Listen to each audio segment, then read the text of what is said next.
Welcome everyone. Hello, hello. I don't remember it being this loud.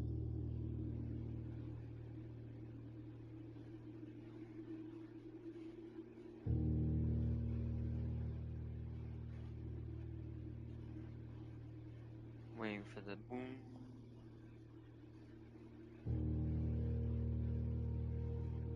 That seems pretty good. Seems decent. Okay.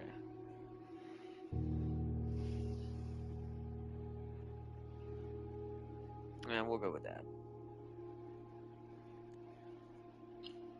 Alright. Chance to join up.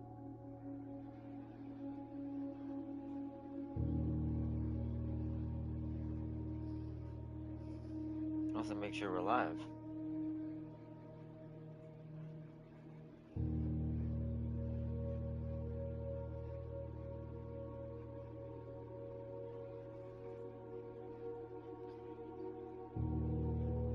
Let's see.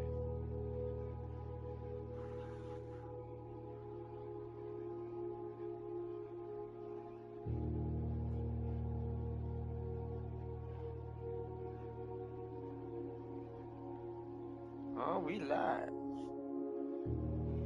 Yes, we are. Good. Good. Good. Good. Good, good.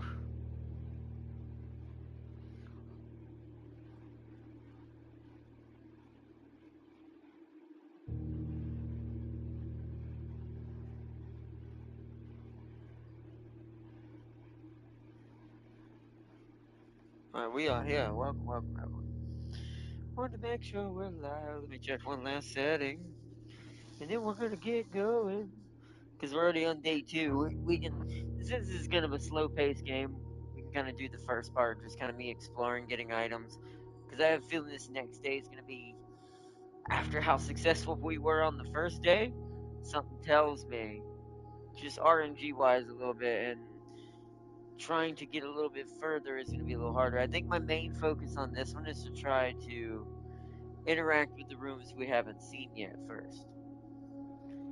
And if we can get a good corner piece quickly with a circuit box in it, or whatever you call it, power box, we need to try to put it in a centralized location. Somewhere I can kind of get back to easily, just because Timken gave me a tip on one of some of the rooms since he's already done this part, is that some of the rooms, even if you have the power already turned on, will trip the circuit breaker the moment you go in the room the first time. So you have to actually go back and turn it on again. So we're gonna have to like min-max where the circuit breaker is versus if we get any of the good rooms. I'm actually thinking what we're gonna do is ignore the circuit breaker until we get one of the rooms. And if it's in a weird spot and we have an alternate way to go, we should go and trail that side up to the other point of it and see if we can get lucky somewhere along the line to get the breaker.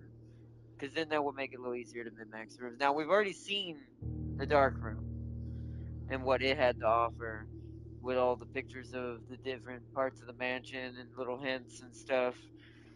So I think we're going to ignore that one too. We're going to ignore all the ones that are not resource or they're not resource based in their towards the rooms story wise that we've already done.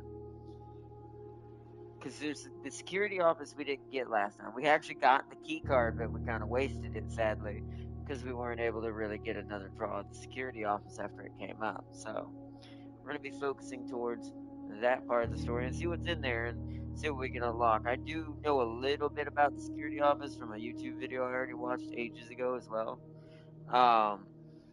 It's like one of the primary rooms of this thing is important. So, but we'll work on that when we get it, and we'll try to do that. So, it's been about 5 minutes. I'm gonna give it like 1 to 2 minutes more, since I got started a little late. Let everyone have a chance to join up, and then we're going into the maze of the house that has no real direction.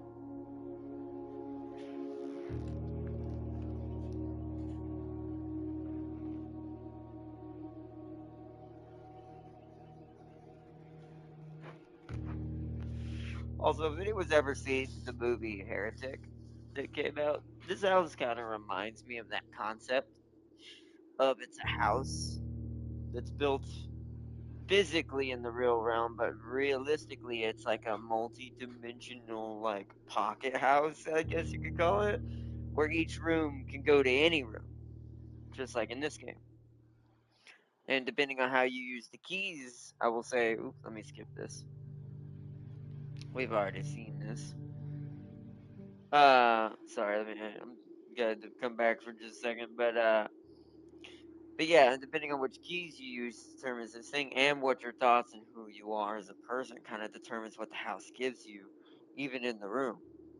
So, um, this game kind of reminds me of that, but that's more of a scary movie. That movie, whereas this is more of a good take on that same concept, like a more of a like positive, or one could say family kind of secret kind of heirloom, more rather than a house of terribleness like the movie had it be. So, but I think it is based on a concept of a house from an old story I heard long ago. So that is why I have my theory on what it is, especially after seeing the chapel in this game and what it portrayed. That kind of tells me maybe we're closer to the original, what the story about this house actually would have been. So, but yeah, I'm excited to continue more into blueprints. All right, it's been about long enough. Let's get in there. It's time to explore the house and feel our way to the truth. Because if you try to force it, that's what the message from our grandmother in the beginning level said. Uh, or it wasn't from our grandmother, but like it was a message from our grandmother to our father that we read about. And the tip was, don't try to go where, like, see where you want to go, but don't try to go there. If you get my drift. In the game mechanics, I'm not sure how that fully works yet. I think there must be a way to mitigate. Besides the items, there's probably a way to mitigate the. These are the same, right? See, it also makes me wonder. Let me move my face now. Is it also going to be one of those, since it's a heavy mystery game? Is it also going to be one of those where these can even change eventually? These little letters? Because if it is in a way a dimension, that means technically outside is part of it as well. Like the just anything on the grounds, like the orchard where our camp tent is, the front, all of that. So that means all of this is technically enclosed in it, realistically. So even maybe this in itself may alter. I don't know. This could just always be just a tutorial, just in case you forget too. Yeah. Yeah, your grandmother used to say, "Don't go where the path leads. Abandon the path and go where you want it to lead."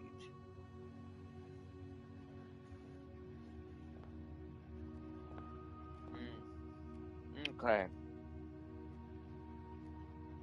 I gotta remember my button. There we go, R2. See, we kept the letter. Oh, also, I remember from day one, we went into the mail room, which we've triggered a package that's supposed to be delivered on this day. So, top priority also, besides the security room, is the mail room. We need to get it again and see what we got. It should be an item to proceed towards the goal of the mystery. Also, note that the letters we're getting are red. So,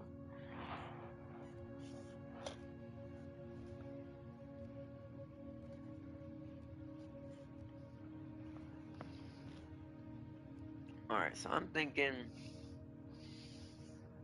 this is gonna be a weird strategy. We're gonna try something a little different. We're gonna go straight. We essentially want to try to create a straight line down the middle and see if we can form around it somehow. Or see if we can create a little bit of a better setup. See, that's unlucky. So spare room then, automatically right out the gate.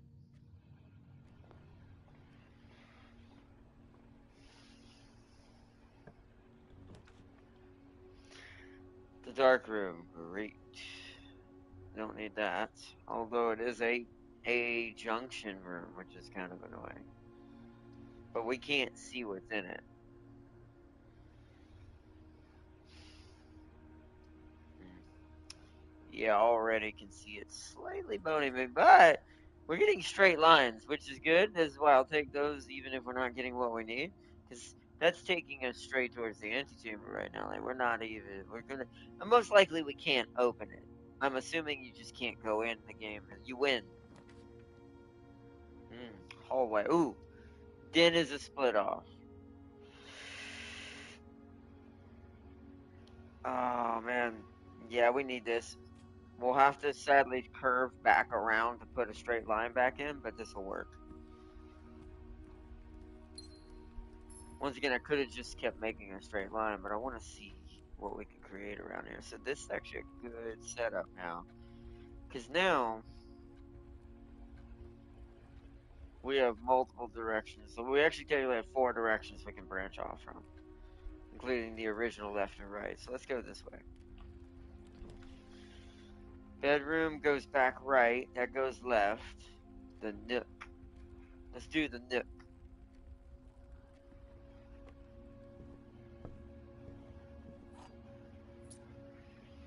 Got a key. Alright. Is that that? Yeah, it's the same one we already read. Don't look any different. Okay.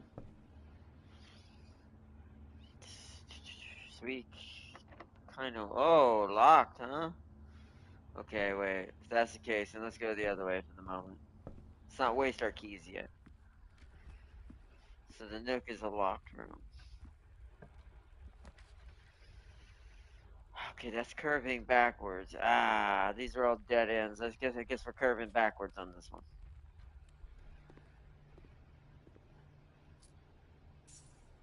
Coins. There's the message from Bridget explaining the house, all the food. These are each randomized. How much does the apples give us today? +2. Okay.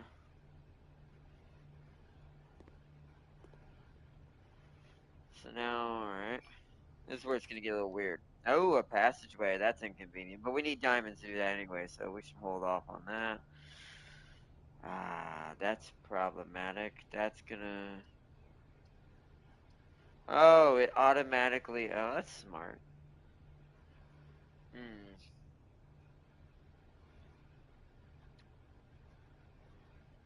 Hmm.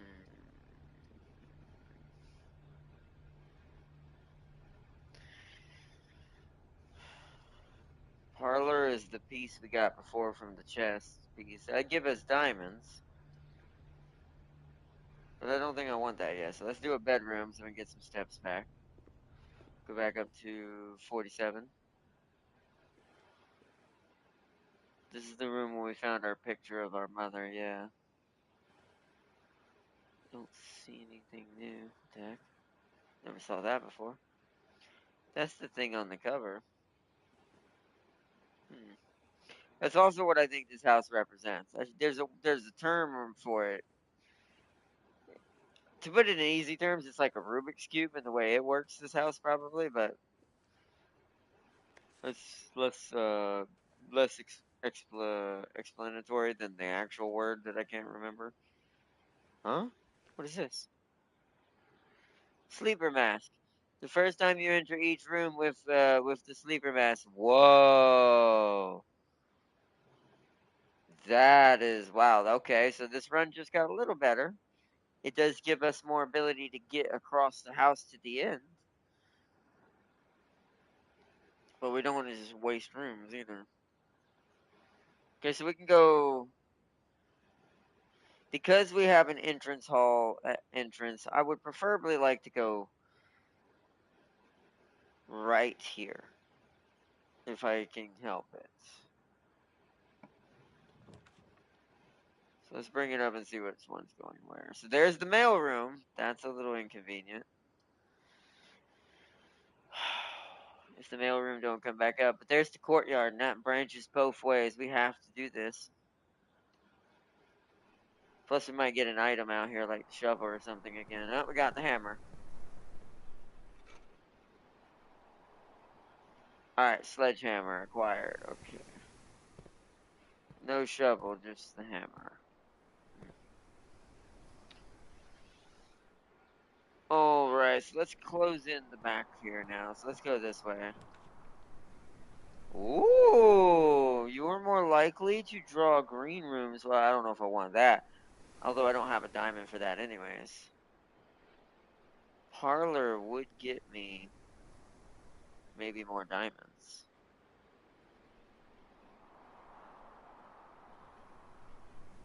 Let's do parlor. Let's try to solve the puzzle again.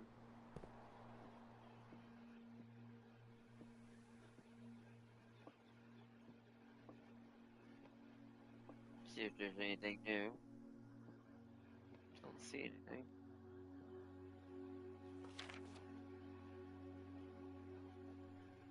There will always be a box with true statements, false statements. Only one box has a prize within, the other two are always empty.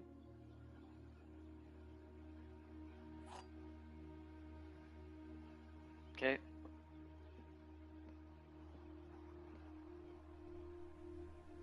Blue box is empty.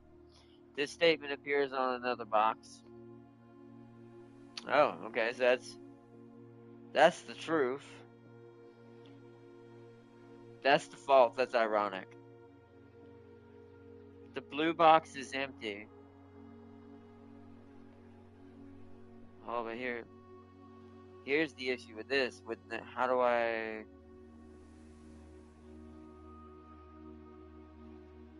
So we know you're empty, but we don't know... I'm actually not sure if it's the white or the black one.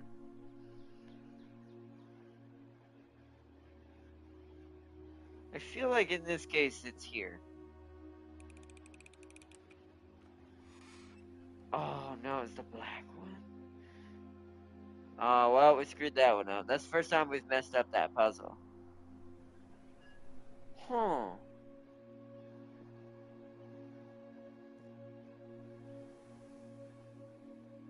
Oh, you know what I should have done? I realized. Hold on.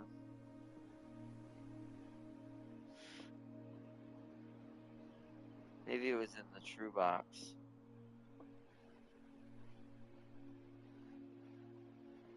Let me read the rules one more time. I forget how the neutral box works again.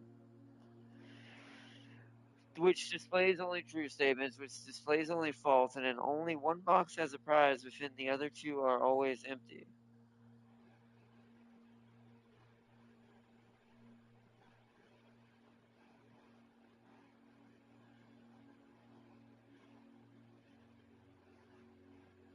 Hmm.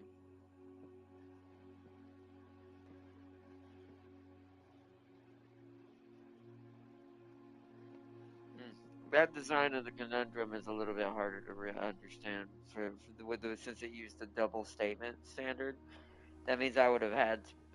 I'm gonna assume maybe if this. So let's say this is true, because isn't this box technically the combination of both boxes? So it technically holds a true statement within itself. So that means if this was saying this is empty, then that means its false statement is this. Is that means this one's the one that had it in it? I think. I think. All right. Well, let's just keep going then. Not much we can do about that. Damn. And then it boned us. All right. So let's do this then. Get 2 free items. We got a key. We got the dice again, I think. Yep, allowing us to draft a new floor if we need it, which that's probably going to be needed now. Alright, got a little unlucky on that one, but let's head...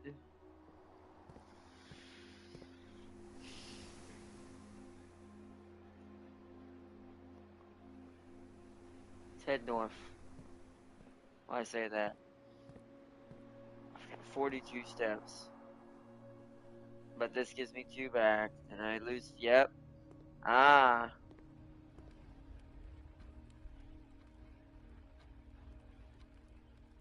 So, okay. Let's head back and close in this bottom one.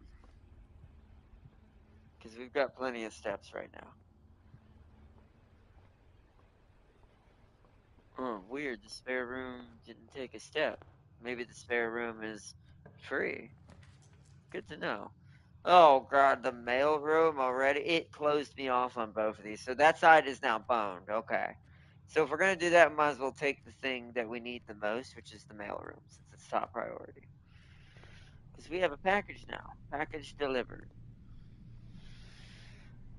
Ooh, it had gems, huh? So this is a way to get free items. Oh.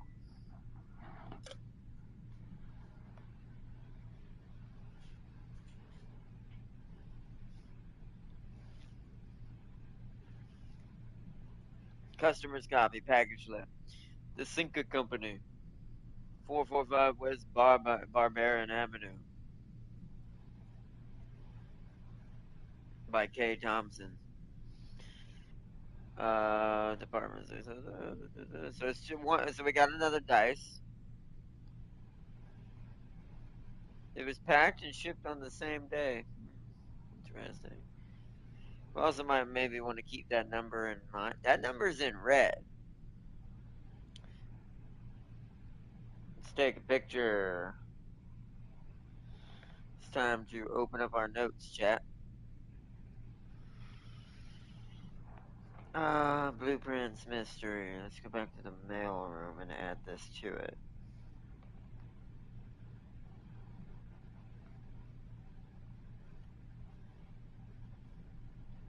So now it needs a comma.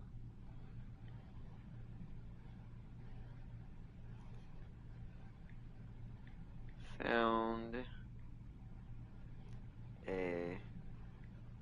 Oh no, received. We should put received. So we know received. It was sent to us in game. Received a package.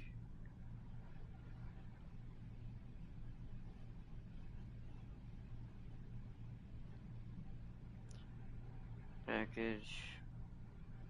Received a package with a. Let me capitalize this.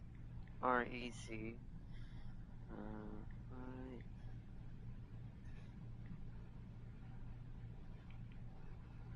Right. REC.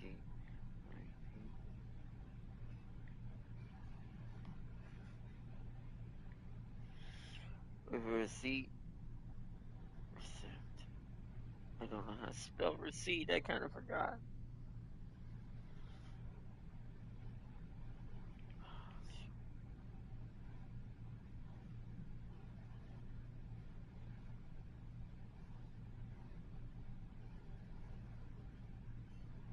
I don't remember.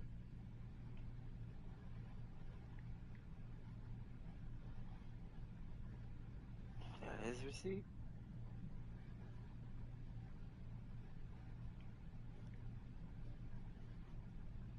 Yeah, no.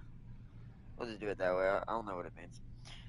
Received the package with with a receipt on with a receipt on it.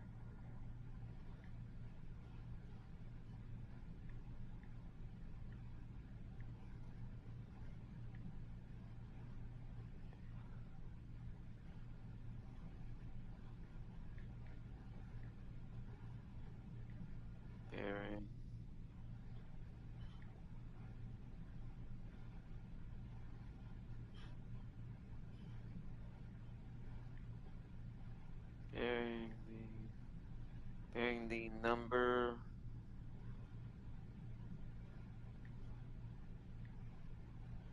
Bearing the number 5256 in red.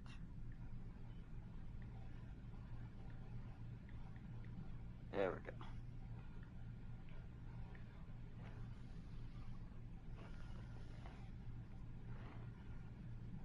Alright.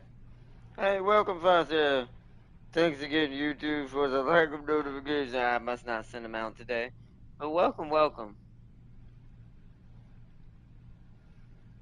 Welcome, Foster. Welcome, welcome. No, let's see, no claims for shortage will be allowed unless the packing slip is returned to us with details within 8 business days. But yeah, 5256. We've written that down. Okay. And we get our free items, 2 gems, and technically 2 dice. Wait a minute. That packing receipt did not say 2 dice. It said 1 ivory dice, 2 gems. Interesting.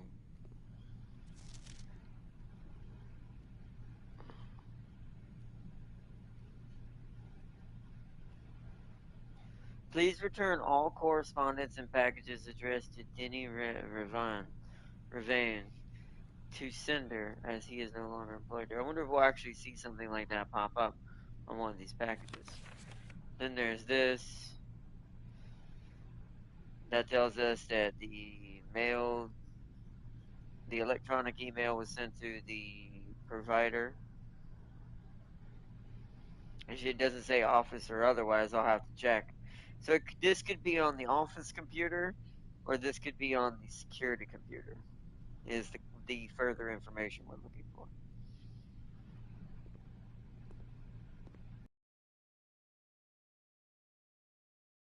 So far, there's our dad's letter.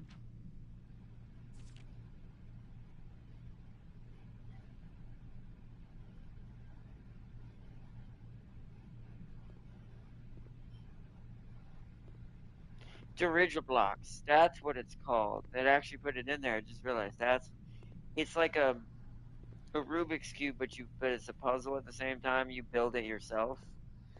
That's what I think this thing is. So we're already down here to waste less steps. Let's go this way. That's not bad, actually. A hallway. See, there's the office. Crap. That's a really, really good thing to try to put down here.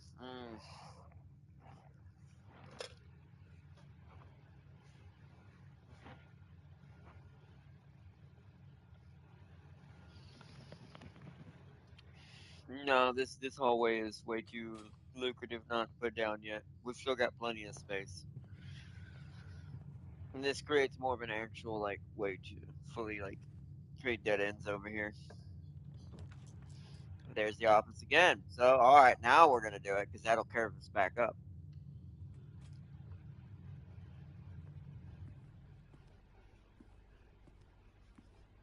Don't know if the computer's online. Oh, there's a floppy disk. I think that's the thing we had last time, huh? The antechamber lever in the greenhouse is broken again. I don't think there is enough time to put in another work order before Simon arrives. So just make sure the west and east levers are operational. West and east, like west and east wing.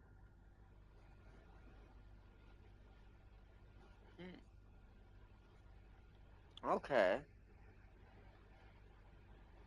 Oh no, did you know that the Earth Federation from Gundam had space superiority fighters on their warships?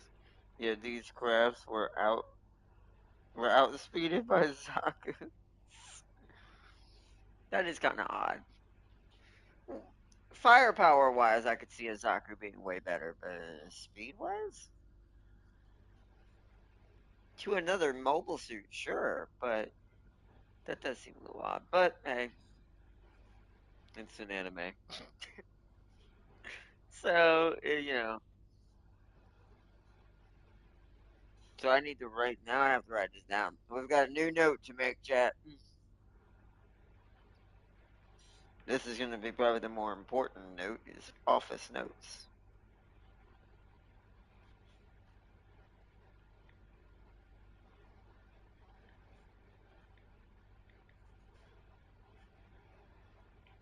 hit a 0 accidentally. Oh no, I know why it's doing that.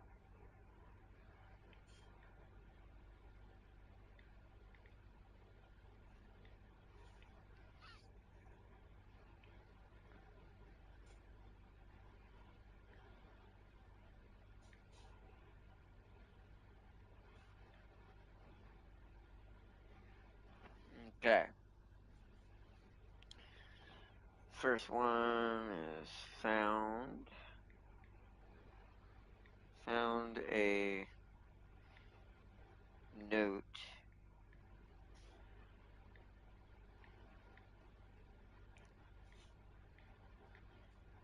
Found a note mentioning the lever in the greenhouse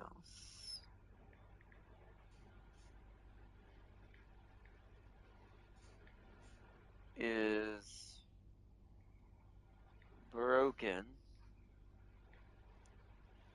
The lever to, we put to the antechamber as well, so I know what it's for. The lever to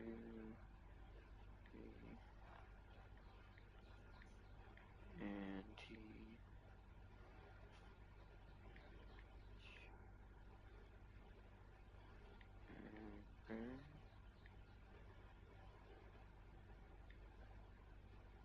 Okay. Found a note mentioning the lever to the antechamber in the greenhouse is broken, but not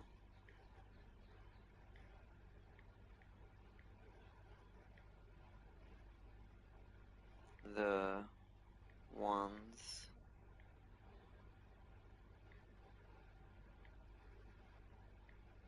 to the, now I gotta capitalize these and know that's important, east and west. Let's say possible wings. Possible wings. Okay. Comma, because we found something else in here too. Plus, I might have to write down something on the computer. Okay. Alright, so the east and west leathers are, leathers. Levers are operational. Gloves. What is that? Oh, it's the camera. Hmm. See anything up there? Sir? Hmm. You seem mysterious. Hmm. Interesting.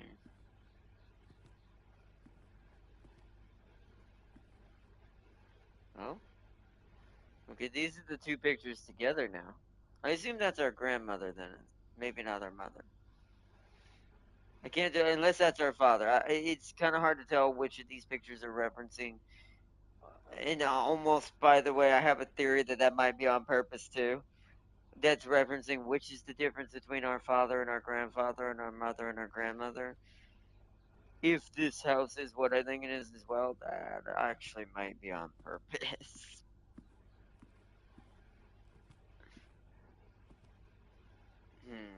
I saw this was open. Ooh, keys.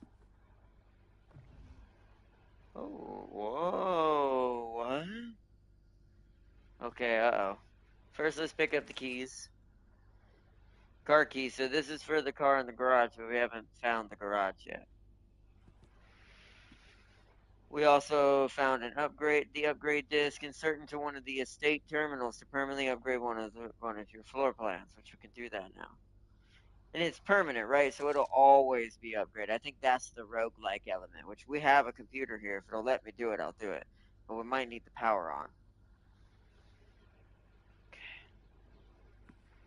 I don't want to mess with that. I don't know what that's doing. Let's read this. Oh no.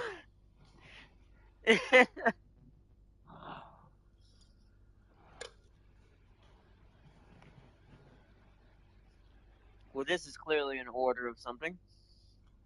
However, though, that's written in red. See, I need to find. That's why I need the office. I mean, not the office, the security room. There's a note I need to read to see if it matters what type of paper it's written on. Like, is it always, does the background not matter, like white paper, blue paper, green paper? That's on purpose, doesn't it? It's very important, actually. Because there's a note that mentions certain things written in red are lies.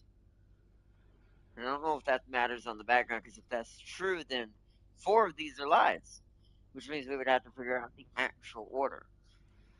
Part of me assumes, I wonder if that's what maybe this little dial is turning to. Wait, one, two, three, four, five. Yep, there's five of them.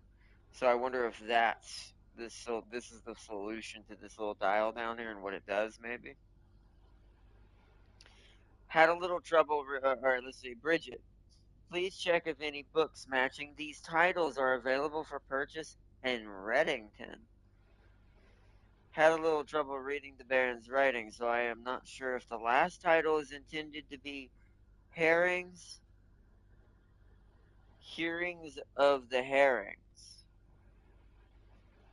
So it could be Hearing of the Herrings or Herrings of the Major.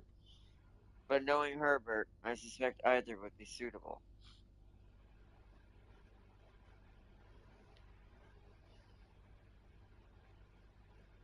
Hmm.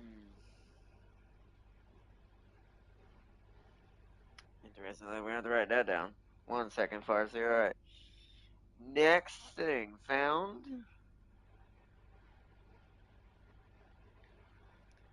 a note. I'm going to take a picture. Found a note.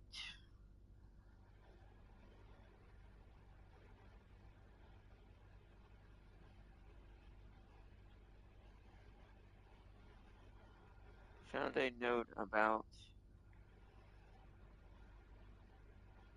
some books. We'll put some books the Baron wanted. Some books.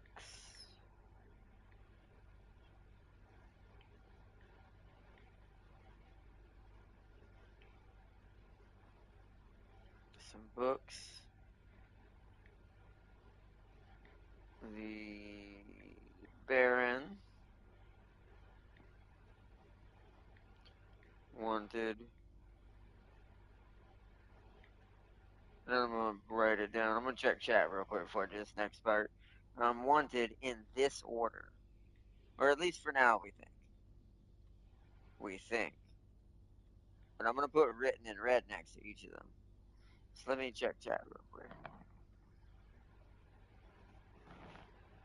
Let's see. To be fair, the Zaku's they were the Zaku 2 variants that outspeeded them. The Gundam Thunderbolt anime is where they were showcased. That anime took place on a different front of the 1 year war. Ah, okay. Even showed off Proto Gundam GMs called Gundam Head. I heard about that. It turns out Gundams. Actually, I want to mention something that happened today. It's a certain Gundam that was released. Even though I don't really intend to go back to that game, it's just too much grind or too much money to keep up with it. So it's just not one of those games I'm really interested in. I like what the concept of it is. I do wish it was better, and that the grind was a little more like how Marvel Rivals does it, so you could get it done in a more timely manner and actually have a chance to enjoy the event and be a part of it. But then I get also from the opposite aspect. Maybe they wouldn't make too as much money, but it's a double-edged sword because the game also falls into the weakness of if you are going to make have people grind that much, you need to make the gameplay, in my opinion, more engaging.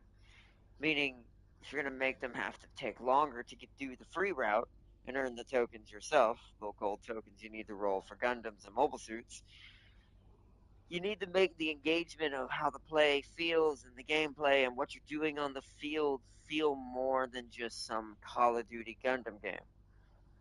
Because it's good, but it's clunky, it's slow. The melee, I just hate the melee because Gundams don't move that slow. I mean, if that inclination of what you just said, Farseer, in the show is any inclination of how fast even a Zaku 2 is, then having them move all clunky and when they're stupid fast in the show, it's kind of silly. And I don't like that kind of gameplay. For ages, I've wished Battle Operation 2 would update its engine, or at least add some more gameplay types. That if you are going to make it clunky and slow like that, give me more things to do then.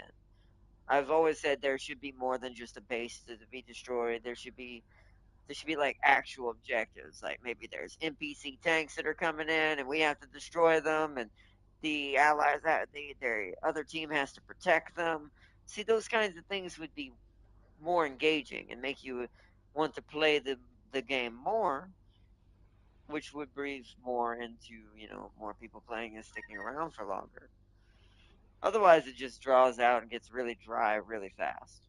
Especially since there's a lot of meta in that game where stun is just everything.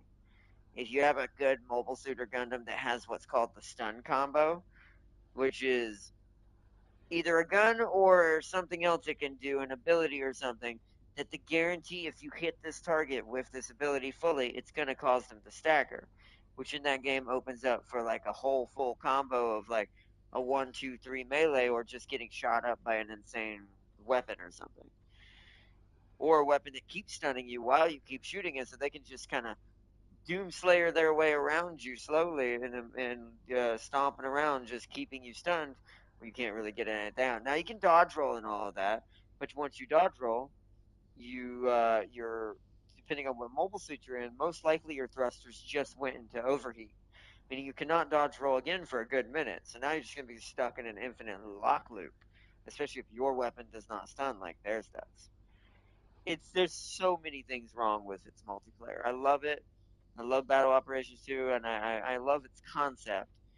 But to me, it is kind of a cheapy game, and it really should be improved if they really want to keep the fans of Gundam, in my opinion, at least true fans of Gundam, in my opinion, kind of wrapped up into this.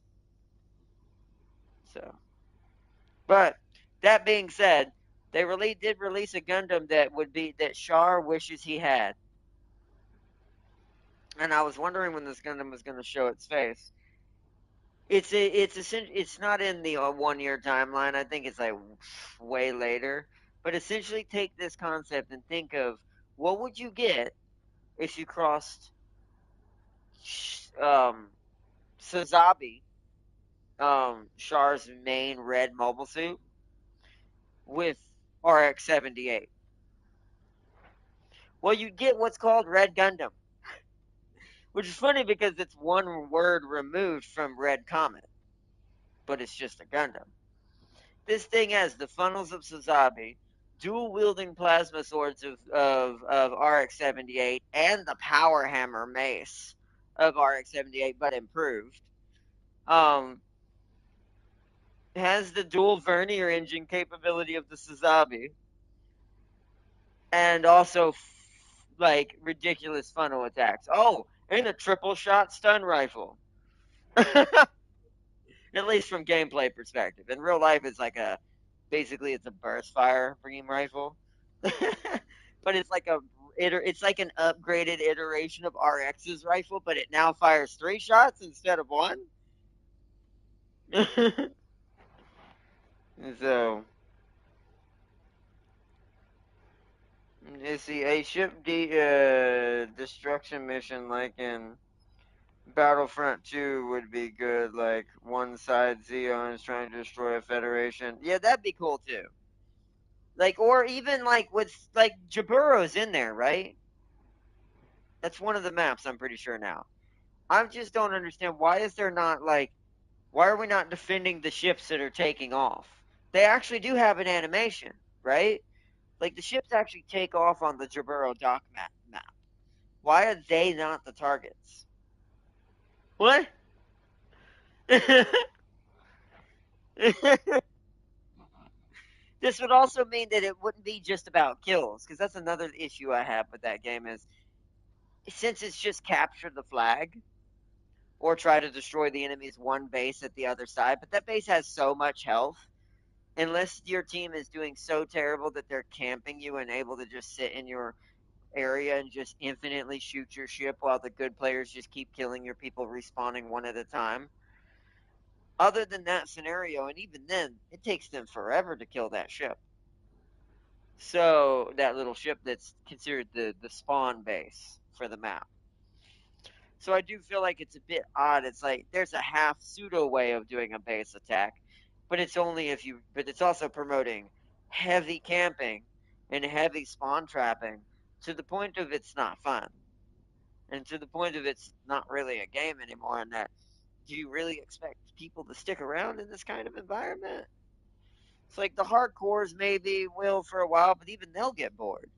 Even the ones that are doing the ganking will eventually get bored of the ganking and go, and move on to a different game, and then stop spending money on tokens. It's like I said, there's so many weird formulas these companies do that I'm like, it's not healthy. It doesn't work. It just doesn't. Even the richer side of things that can afford it will eventually just not buy your stuff and buy someone else's stuff because they're bored out. They got bored.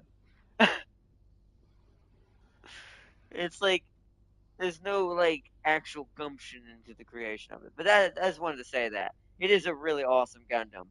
It looks fun to play as far as just what it's capable of, but it's also just because, well, it's confined within the restrictions of what the game engine in that game can do. So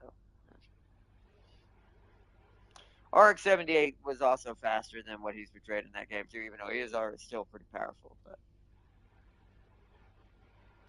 no love for Four Armor Gundam. No, he don't need to be subjected to that game. Actually, no, I think Full Armor's in there. Pretty sure. You talking about Full Armor Thunderbolt? I'm pretty sure he's in there.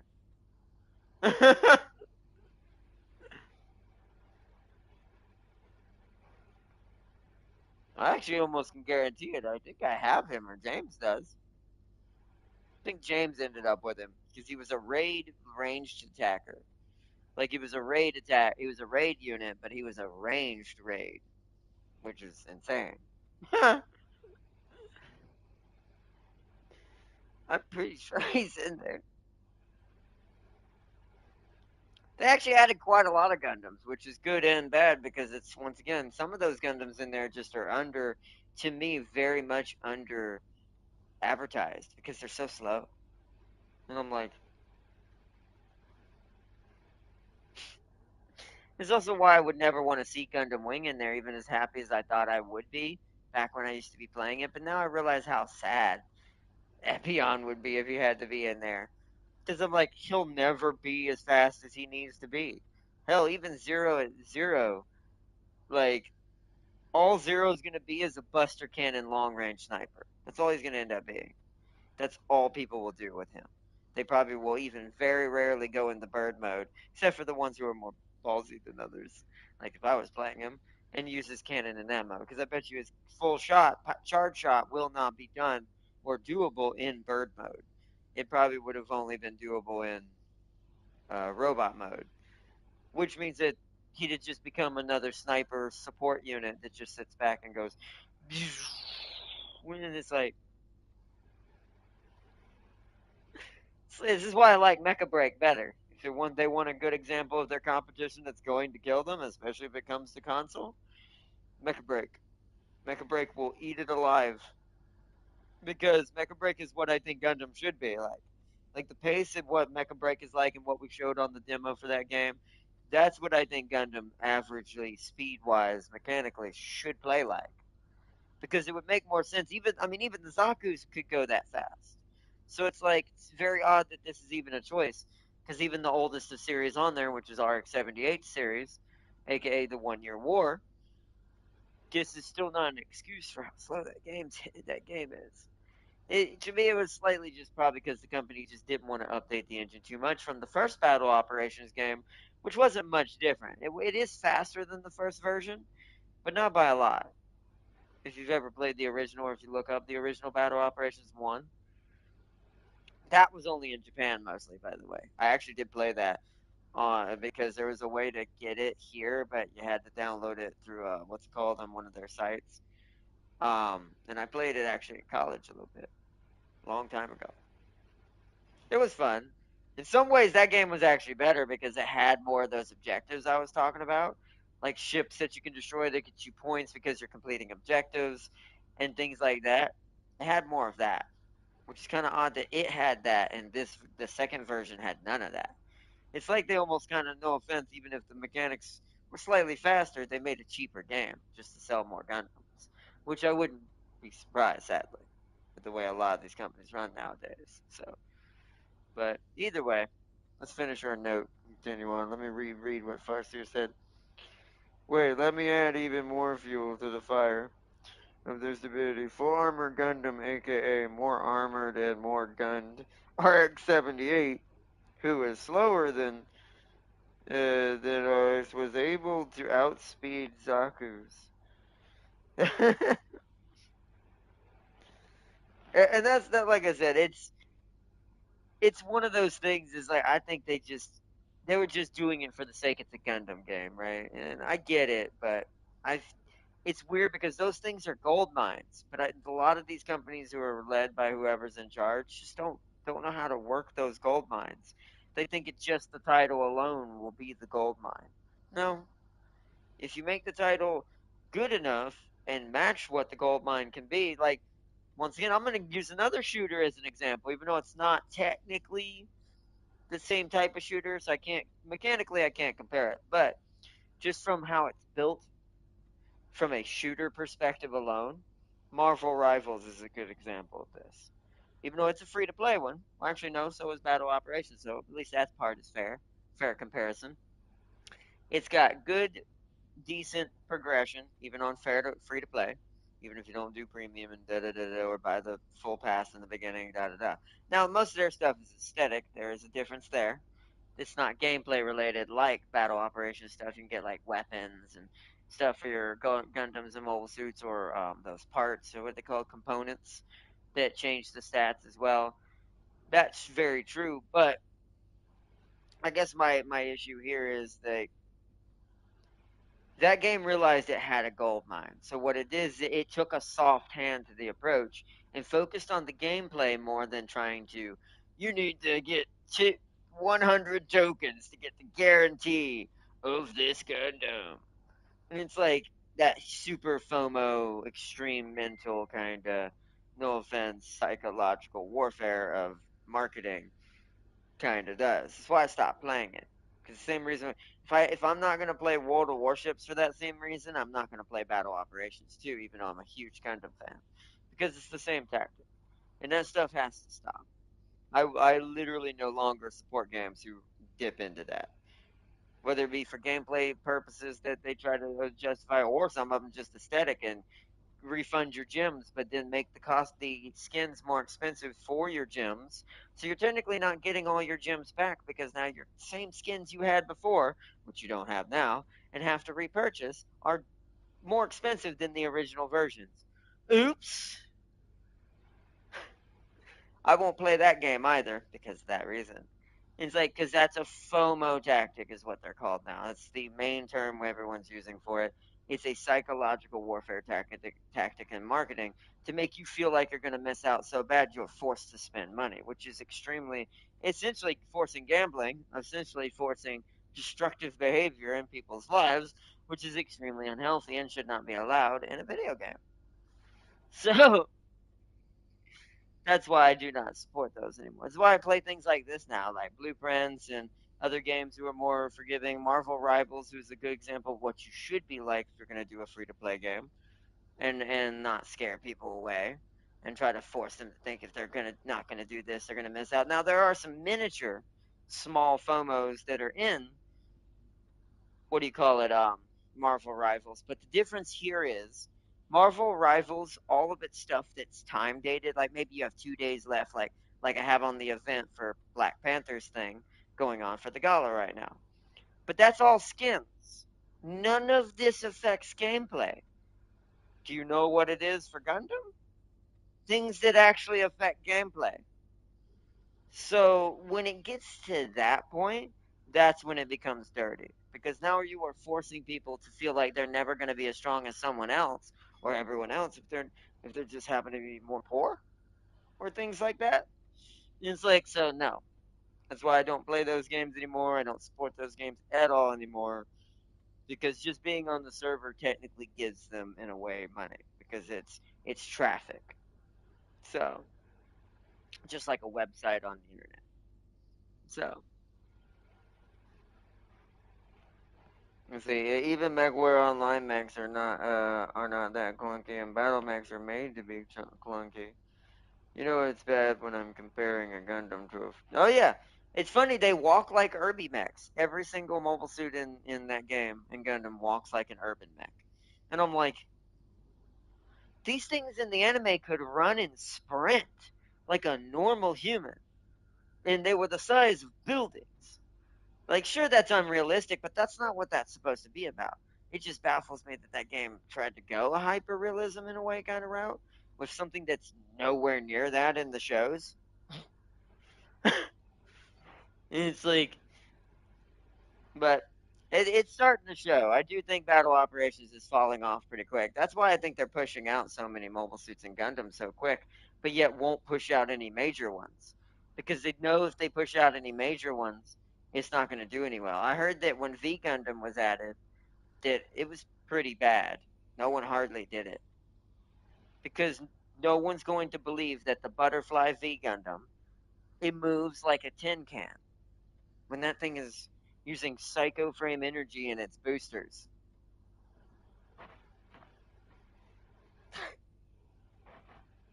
It's like, come on, help. But anyways, let's write this note down and continue. Let's focus back on the good game, Blueprints. Let's see. Some books with the Baron wanted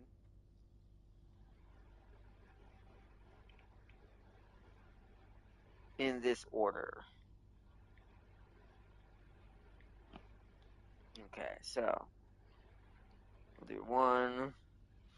We'll do Flight of the Queen.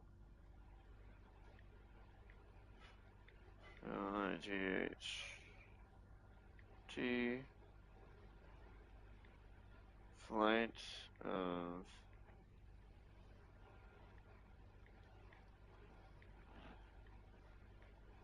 Flight of the Queen. QUD.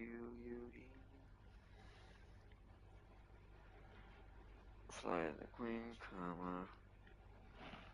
To March of the Count. See, that one's in normal letters too, is another thing, right? Why is that one normal but the others aren't? I part of me wonders. I wonder if the background doesn't matter, and that red light lettering when it's written in straight hand and not cursive is just a lie in general. So it means none of these titles could be right, but we're gonna make sure that I put written in red next to it.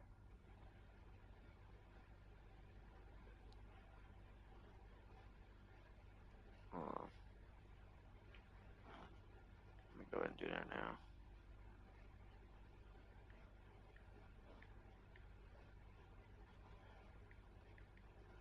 Written in red.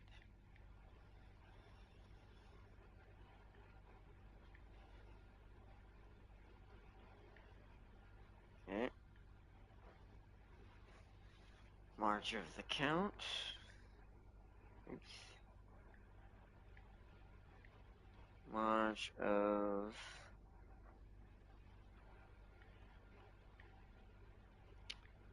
the Count. COU. March of the Count. This one is a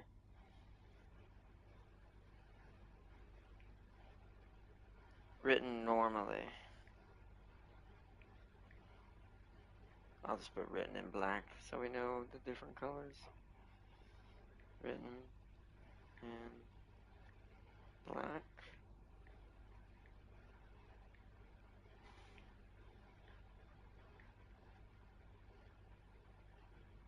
Comma. 3. This one, Fall of the Lord.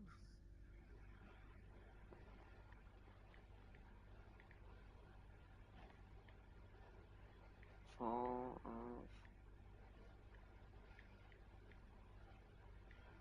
the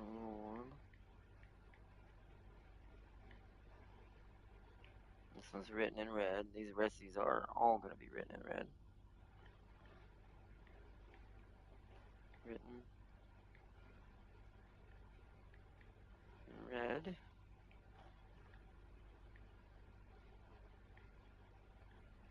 For passing of the barons.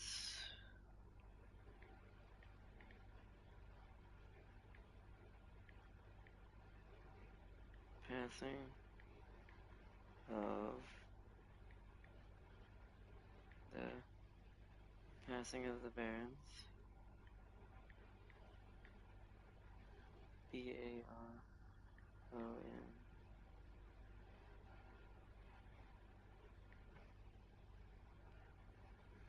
And then that's also written in red. Written in red.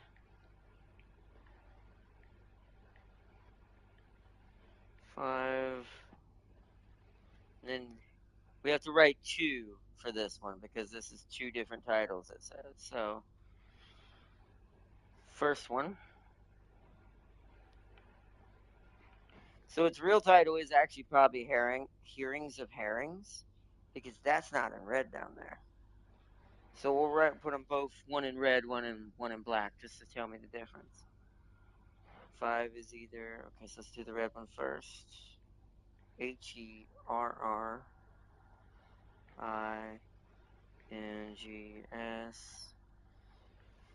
Herrings of the major.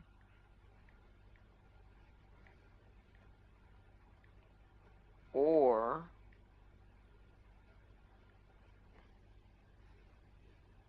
hearings.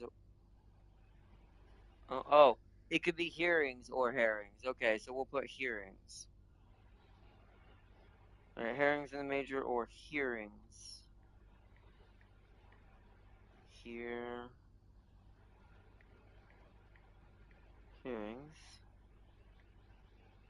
of the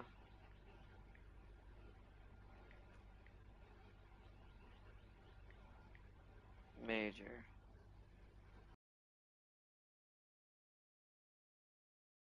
First one. This one is written in red. Written in red. Or hearings of the major, which this one's written in black.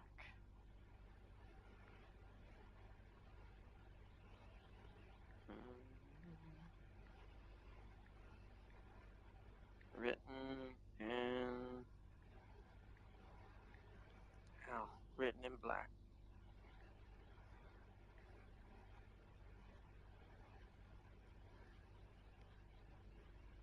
Alright. Alright, so that's written down now. We have that.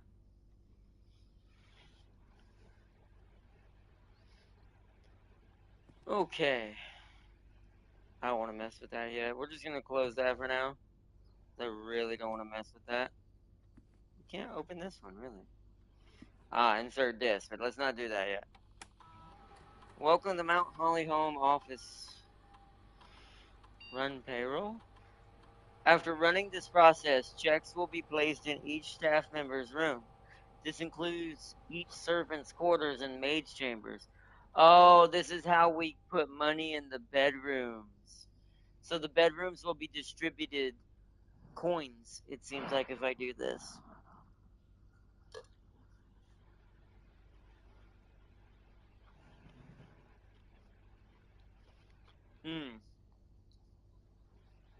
We don't know the password, though.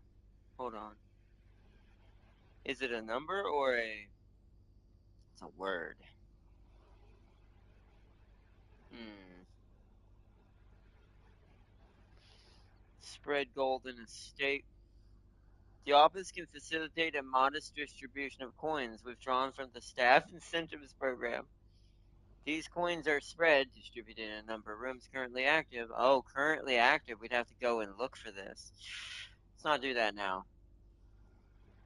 Because I don't know how many steps we're going to have left.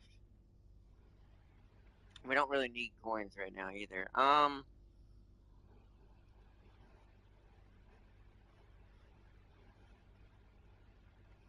Kind of want to do this just to see what it does. Let's run payroll now. Payroll successfully issued. Okay.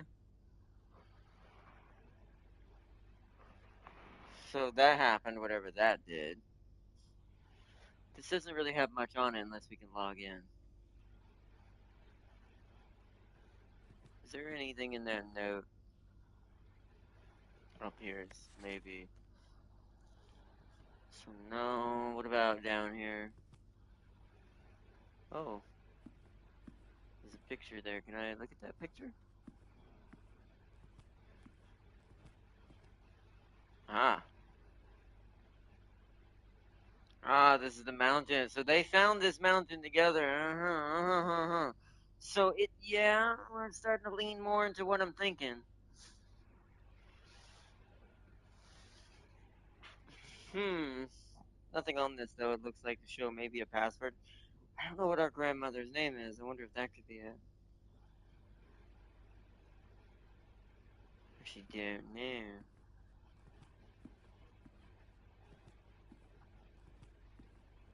Hmm. Could be. It's probably. You know what it is? It's probably related to this book. To these books.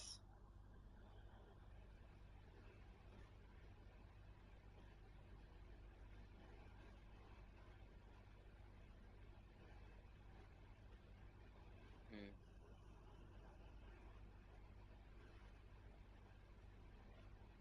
How many letters was it?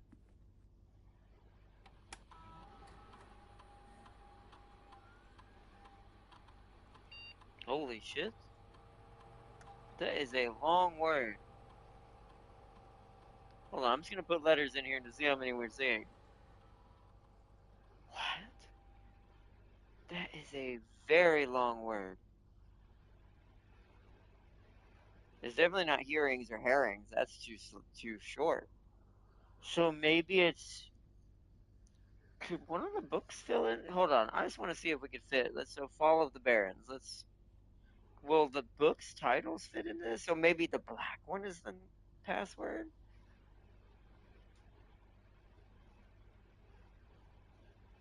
I want to see if even one of these titles perfectly fits. If it does, then maybe we have our solution. Fall of the. I don't think so. But let's see. The.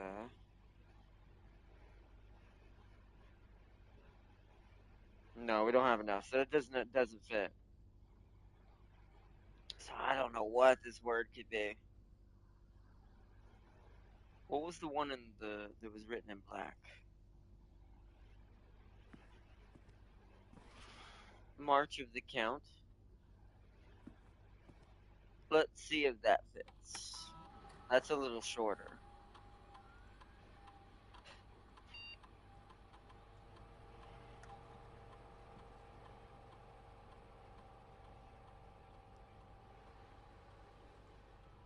MARC. I don't think it's gonna be enough either, March.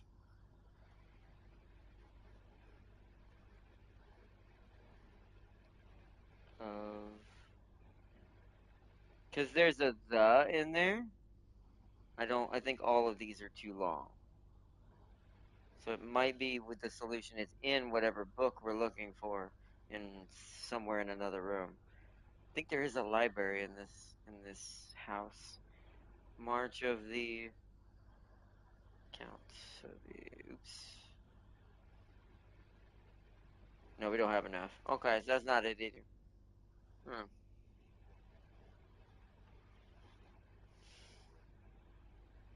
You know what? Let's just go ahead and spread gold now. Function successful. A number of gold coins have been withdrawn from the staff's incentives program spread throughout the estate.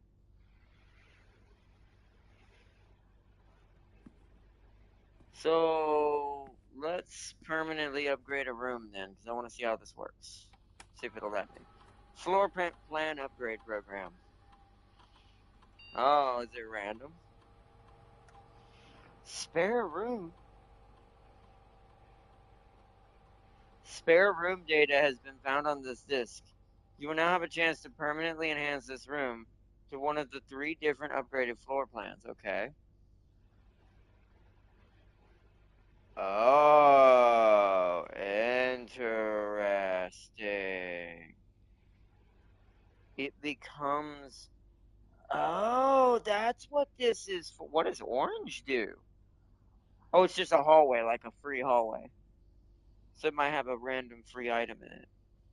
This might have an outside item in it. This will have steps. So if we get anything that boosts purple, this counts. So this is a ooh, wow. Oh, what do I go here? I don't know if I want purple. I don't think I need spare bedrooms. I feel like to me, it'd be a good way to get steps back going in and out of it if we had the right perk, but as a junction point between somewhere, but it's only in top. It's only from top to bottom.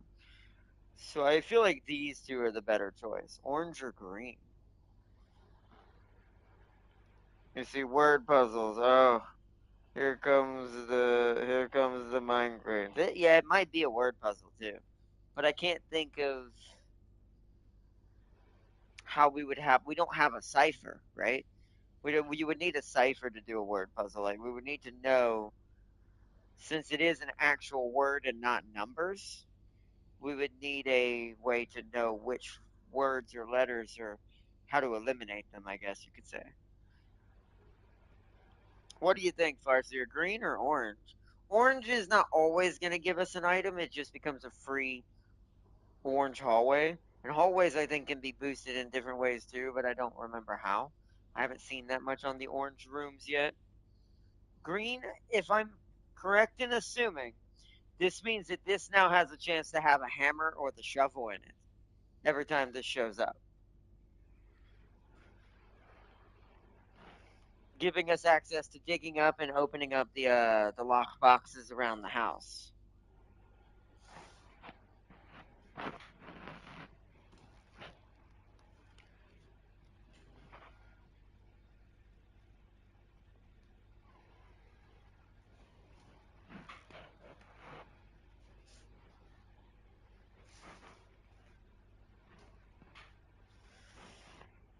What do we think? Green or orange? I just think purple's not going to do us any good. Maybe I'm wrong about that. Maybe if we lose this run and we end up not completely getting to the antechamber and have to try again, maybe next time I'll do purple if that ends up being weirdly a problem. But steps so far haven't been my biggest issue. My biggest issue is getting the items when I need it when the room comes up right now. So these two somewhat solve this one. This one guarantees at least one type of room will never have be a problem anymore.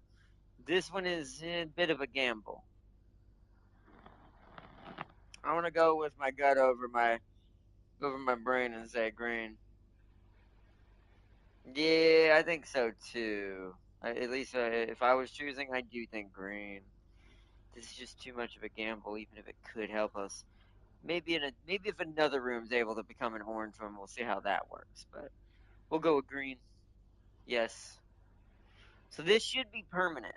So even after the day ends, that doesn't change. That spare room should now be a green spare room. Is it change it now though, I wonder? Probably not. Probably not till tomorrow. Okay. First upgrade disc used. I don't know if there's any really I haven't seen any like things on the wall that maybe suggest the password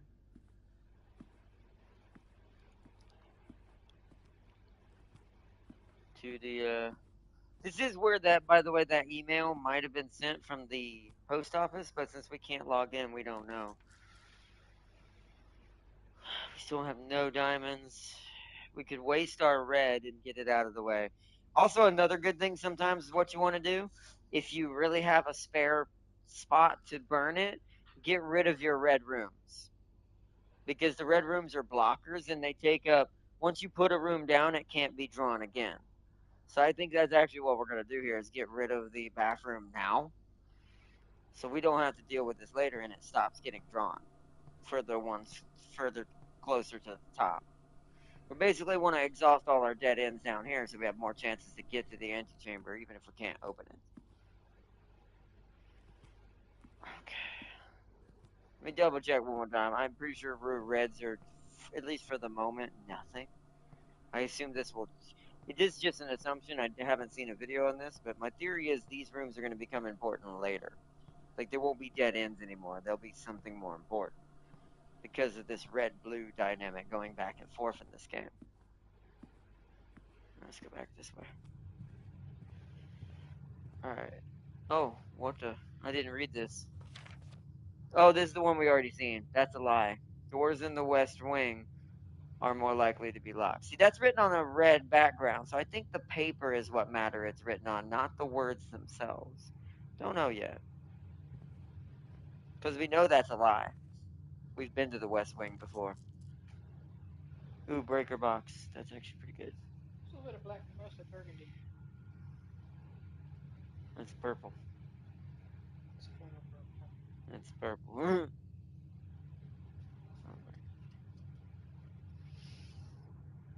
I really don't want to put the breaker box this far down because it'll be too hard to get back to it. So let's do a storeroom. Since it's a dead end and we want to get rid of these dead ends. Get some supplies. We need another diamond so we can pay for the good stuff. We got unlucky that I screwed up the puzzle in the parlor. Then that gives you 2 diamonds most of the time. So sadly that part is already closed off. We're getting a little more unlucky down here with our rooms than last time. Well, so there should be coins in all these rooms now, right?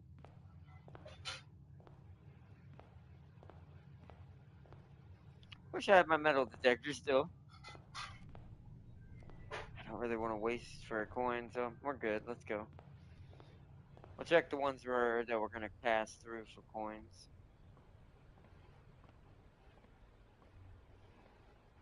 See, that spare room don't have anything as blank while it's blank.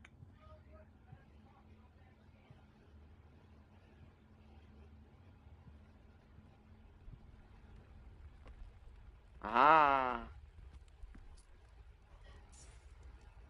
coins. Toss a coin to a witcher.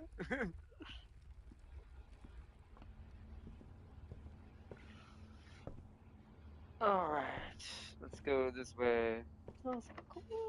I do have some keys now, so the chapel again. Ew, oh, the drawing room. You may draw new plans while drafting from this room. That's pretty good. It takes our diamond again though, so since we got tons of coins, I think chapel's safe bet. Let's bring the chapel back in here again. Also, note the chapel's red, so it's a red room. Oh, no coins in here. I was hoping that ironically it's gonna just terrible, or kind of have to pay a coin, and then maybe got lucky that there were some coins in here. I think that the rooms had to already be active though. That's a good way to cheese the chapel though. If you have the office and you distribute the coins if the chapel is already on the map, this means you can go in here, pay 1 coin, but get 4 coins back. So you made a profit of 3 off of the donations. Let's go towards the dead end side. Let's see. I just want to see what we get over here. I'm trying to use up our dead end rooms. Ooh. Ooh. We've yet to observatory it yet. That would open that back up that way. Oh man, that's ooh. We have to. We haven't got this yet. We need to start working with the observatory. I did say we need to check the rooms we haven't checked yet more. Huh?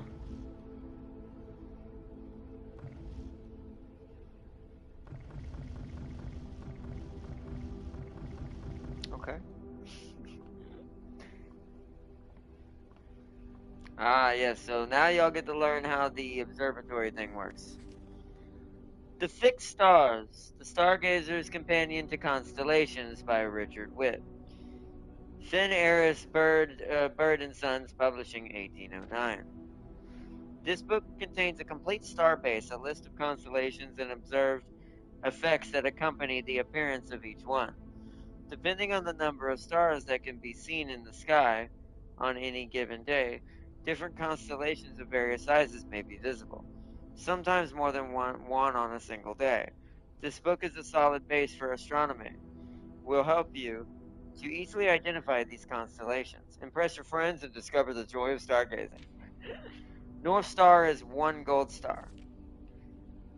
So that's one plus one gold. So when we see the North Star and observe it through the scope, we get one extra gold, which we will need it to go back for the chapel. Two gold stars, the twins, two trunks have been added to the entrance hall. So this is a guarantee that if we see this, we can go back to the entrance hall if it's worth it for our, which we would need those diamonds if there is, because we desperately need diamonds. We can, and we have the hammer too. We can go back and actually get some free supplies from the entrance hall. If there's three, the slice of pizza, it gives you plus 3 steps for observing it. The Diamonds Minor, so 4 stars, one gem, one free gem, which is also nice. The Southern Cross, 5 gem, 5 stars with one in the center. Rooms with 4 doors are more common today. That's really good, actually. Farmer's Apple. Apples are now extra delicious today, which means now apples give as much as bananas do, as far as giving steps back when they're found, which is 3. 3 steps instead of 2 steps. Clavis, the key, plus 1 free key. Diamond Major, plus 5 diamonds. Now, here comes the one you don't really want too much. Draxus the Dead. Dead end rooms are more common today. Also, these observatories kind of plan out maybe your strategy depending on what star is. And I think the way it works, I don't think it's random. We'll have to test that. I think the way it works is now that I've drafted it the first time, we automatically start on this one. And I think every time I draft this room and come in it, it adds another star. Meaning, if we do this right, we can kind of plan certain things out. So the second day, I could get 2 free trunks, but that's if I have the hammer. If I don't have the hammer, maybe it's not a good idea to put it down yet until we have the hammer. You see what I'm saying with that? The slice is just a freebie. The ones that just give you stuff are just freebies. Those you should probably claim unless you just don't need that resource that day. And then the most important ones are the room changers. You need to plan these out the most. That's if I'm correct about this not being random. So like rooms with 4 doors are more common. So that's a day you want to plan out. Okay, I need to focus on keys and I need to focus on rooms and trying to just fill in rooms and go to those rooms for the first time because this opens up more pathing more often when the Southern Cross is here because you have rooms with more branching pathways. So you don't dead end yourself as much. Whereas Draxus is the opposite.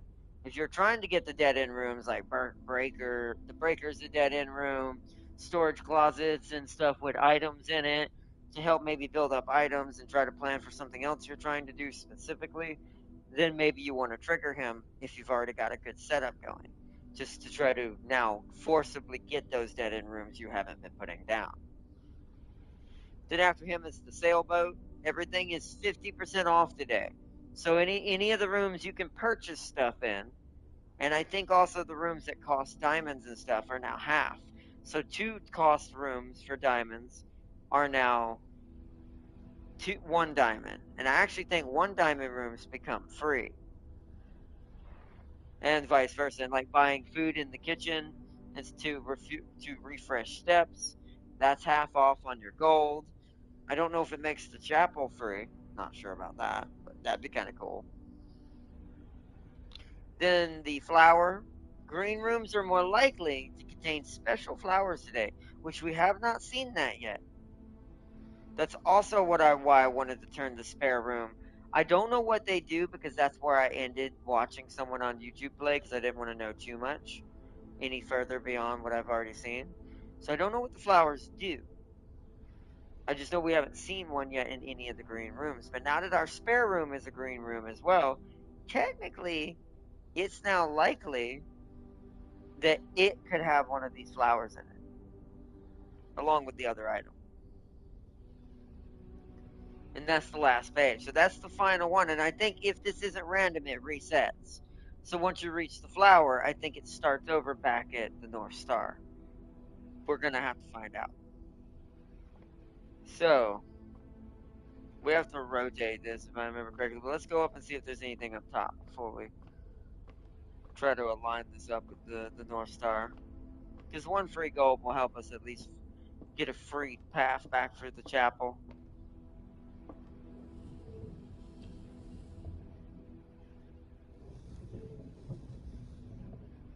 Oh. Oh. I didn't realize we didn't have it lined up right. I actually think it needs to go up one more. Okay, that should be lined up, so that part's done. Let's head back down and start rotating this place. Oh, never mind, I can't cheat it. It's not one of those games. Oh, wait, do I have to be up here to interact? Oh, wait. Do I have to rotate down? Hold on. No, go the other way. Ah, oops. You have to actually be on that side.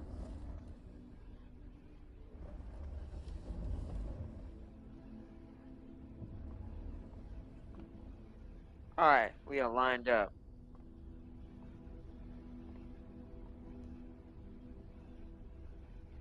Yep, North Star. Observed. Gain 1 coin.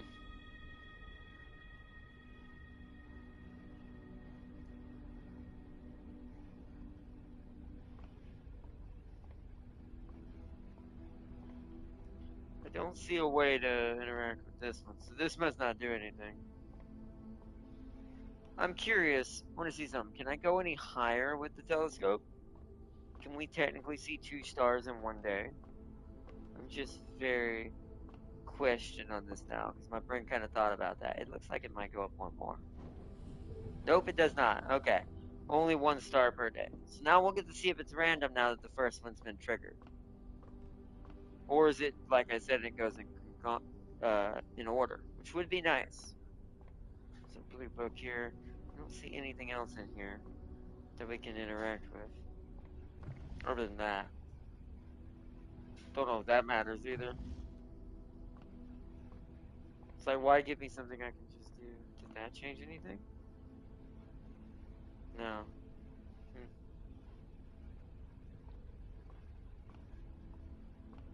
Hmm. Alright. So, let's head this way. Oh, that's a key. Never mind. Let's not waste that then right now. Because we only have 24 steps right now. Let's keep moving this way. Ah, the dark room again. Ah, shoot. It's trying to dead end me. Oh, no. Oh, cribbity cribbity crib. Okay, we have to do the dark room. So now that we've done the dark room, I'm gonna have to eat up a bunch of coins to do this. We now have to go back this way again. We have no choice. We have to try to get the breaker room now. Just so we can see where we're going. There it is. Each day a meal served in the dining room after rank 8 has been reached. Oh, that's pretty cool. We haven't able to rank. Actually, how do we tell what rank we're on? I didn't mean to do that. I meant to hit circle. Shoot. Well, dining room it is then.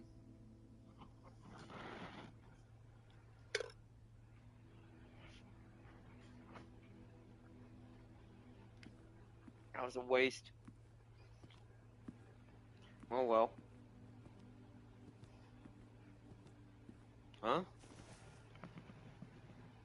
Each time you collect 3 coins, you earn an additional one. Okay. Coin purse.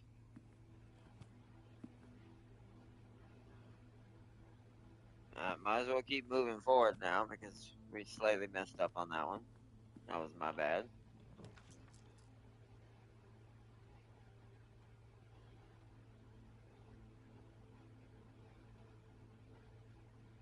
We don't have a diamond to do that. We can't get the patio. Hmm. Both of these are dead ends, so guest room, just so we can get 10 of our steps back to go back the other way. That at least gives us some wiggle room. And every time we enter a bedroom, we get an extra 5. What is that? Oh, that was a diamond. Perfect.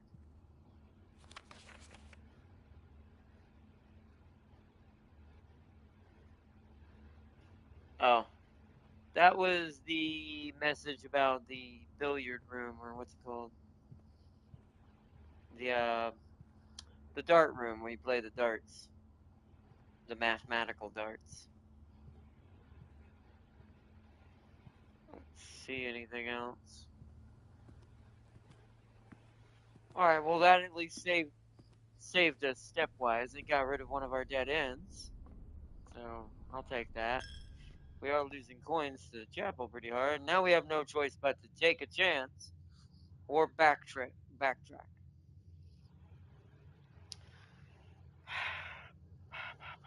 Let's just take a chance. Can't go that way. We can only go this way, so we have to get really lucky that this is not going to bone us. But we're gonna have to. So that requires gems. Clearly gonna do that. Eeny, all right. Eeny, meeny, miny, moe, catch the tiger by his own, go, no, no, no, no, no, no, no. Oh, okay. Okay, this at least turned. It's a bedroom. Oh, it's the maid's chamber. No! Oh, that's. Wait, what? There's that check. Payroll issue slipped. Amount 10 gold. Oh, that's cool. Wait, does that matter? Should I be writing that down? So this is the cleaning one. This is the sweeping one. The one that was like the. So the or maybe this is all the maids. Maybe this represents all of them because a little bit of all of them is in here. Nothing to interact with in the closet. Also the what's it called? The red. What does this say? Staff notice. The day we all dreaded has finally arrived. It is with unprecedented sadness that we inform you that the death of our benefactor, employer and master, Baron of Mount Holly, H.S. Sinclair. Any staff who have interest in attending services may contact Miss Babbage for details. In following the instructions left by the Baron himself, effective immediately, all work at Mount Holly is suspended. All live-in staff will have 1 month paid leave and must vacate the premises by Friday, November 6th. Interesting. I'll take a picture of this. I don't think it's needed, but this doesn't seem like we need to write this down totally. It didn't have any colored letters in it. I think that was just lore. This, however, payroll issued for the week of 11/8. Let's take a picture of this as well. And then let's write this down.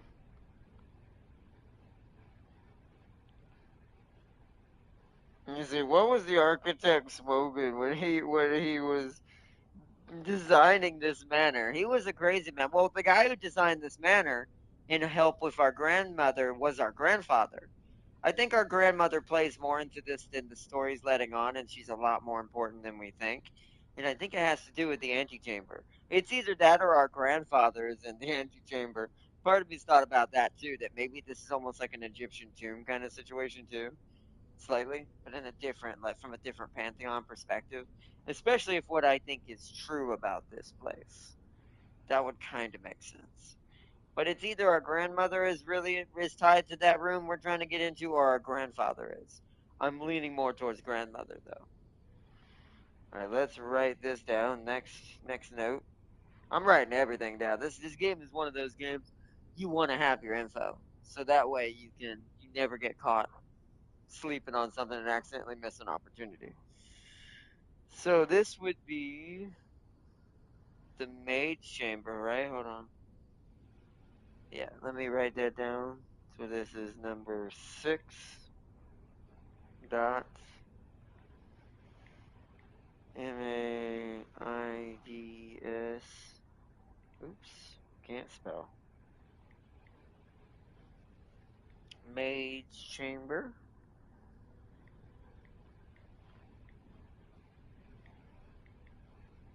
Maid's chamber. Let me put that. Alright, get out of that. Found a payroll. Oh, let me type this. Capitalize. Found a payroll slip. And I'm gonna put I admitted I did this, so I know I did this from the office. Because I'm the one that clicked that, but I wonder why this is important, right? Maid's chamber found a payroll slip I sent from the office terminal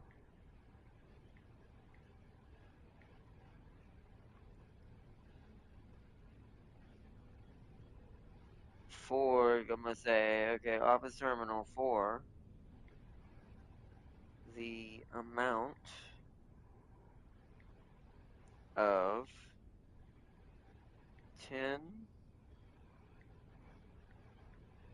gold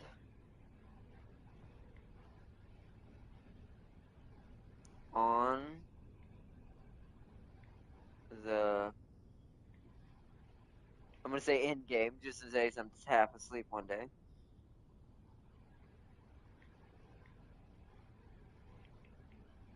In game, on the in game date,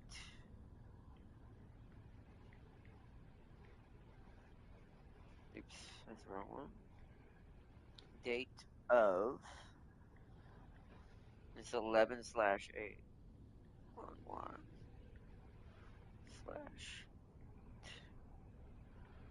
Okay.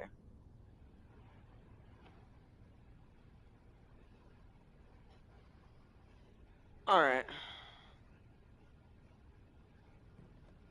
Anything.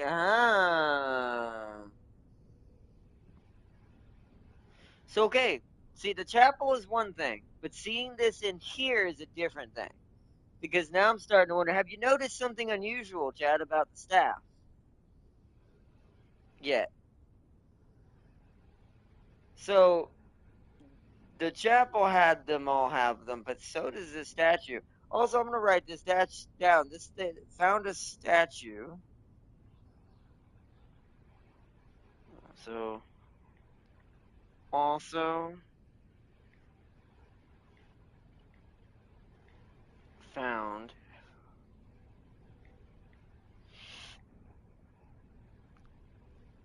a statue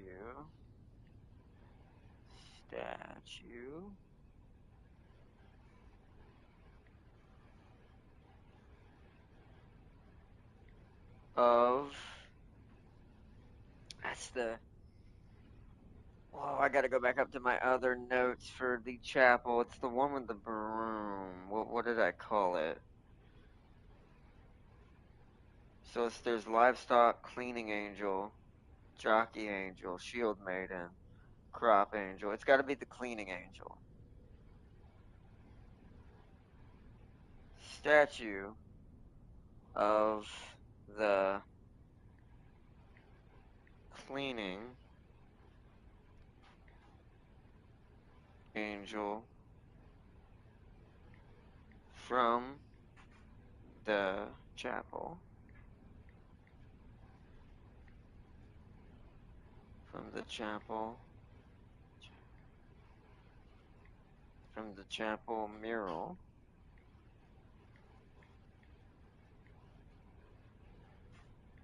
Named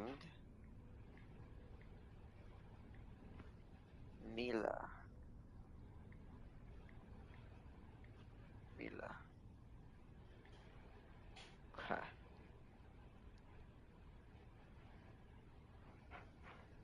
Because that seems very standoutish in this room compared to everything else.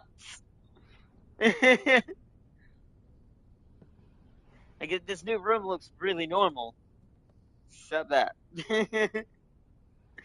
And that's got to be on purpose that this drew me over here like this. And also a Syncaco also is my other thing. Oh wait, the hell?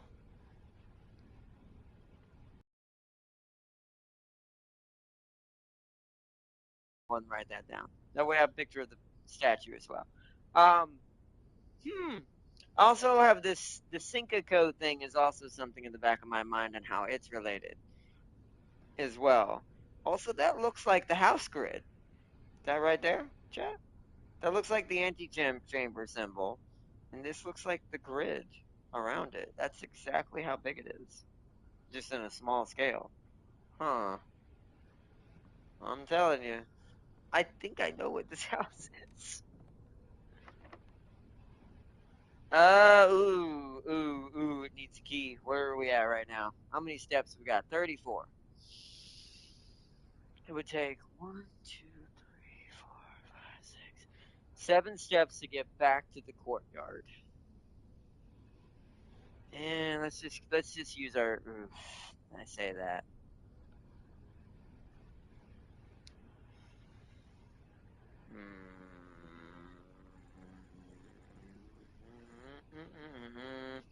Let's just go this way. Let's use the key.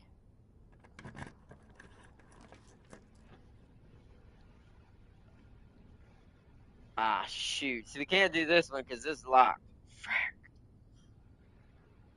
Oh, this is bad. All right, well, this is bunk room then. We lost it. We're gonna have to go back now. What was that? What the? Huh? Who feeds you? Oh, hi. Hi. Who feeds you? I. What? There's living things in this house? Other than us? So that means the staff have to be here, right? Hold on. I wonder if they're still here. Like, also, whoever lives in this room. Wait, I wonder if this is our dad's room. Because our dad, there was a mention of our dad really loved the outdoors and he had like a gaming system in that note. Tibsondale Mystery. It's got the same symbol as the blueprints icons on the side. Interesting. The turtle. The turtles of Vera.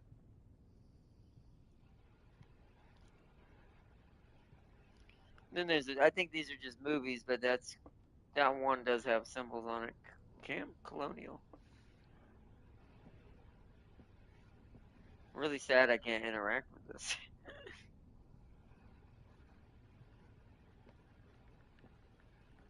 So it's just him and the keys? We at least got some keys back, thank goodness. There's nothing else in here? There's no way. No way. There's no way. What color is this room? This room is, well, I guess it is purple. It does. What the heck? There's a BB gun over here. Or maybe, no, that's not even a gun. I don't think that's a real gun. I think that's just a wooden gun that's shaped like a gun. Oh, aha! I'm glad I came over here. Oh, this is written by a kid. Today is a good day because Simon is at camp and he is not as much fun as my friends. What? Today is a good day because Simon is at camp and he's not as much fun as my friends. I will not have to share my toys. Wow, that's rude. And I will not have to share my room, and I will not have to share my snacks. Having a younger brother is not as much fun as they told me it would be. But today, a younger brother. But today will be a good day because because he is at camp.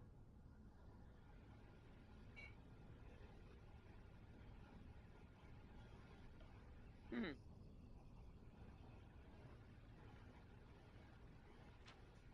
Oh, this is written in red.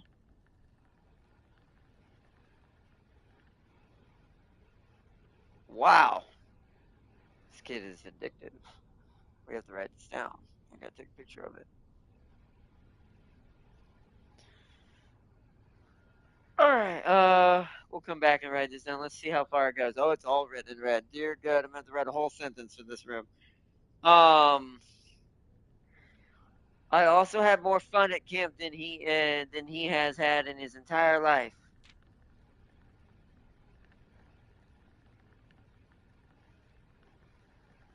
Wait, it's still going. Oh dear God. Okay. All right. Hold on. Let's see. Let's see. Or did a brick of the forbidden and built the manor while not being in exactly. Yeah, but you'd have to assume that that means a wizard did that, right? At least in like magical terms, this house is just magical. It's like if that were the case, like if that were how jokingly realistic, like what you just said, Farzer, that's how this house was made. Clearly, that must have been some sort of wizard that ended up in that situation and forgot everything. Was like, I'm gonna make this house how confusing as hell.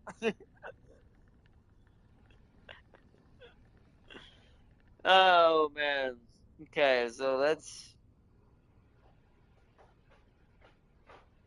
Jeez, man, this.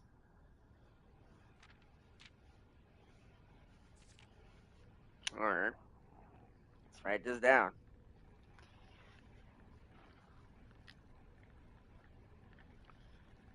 All right, what room number are we on? We're on number 5. These rooms are not necessarily in order. I just have numbers on them, so it's easier to find them now. Because there's probably going to be a lot of notes. So this is, let me get out. This is the bunk room. Bunk, bunk room.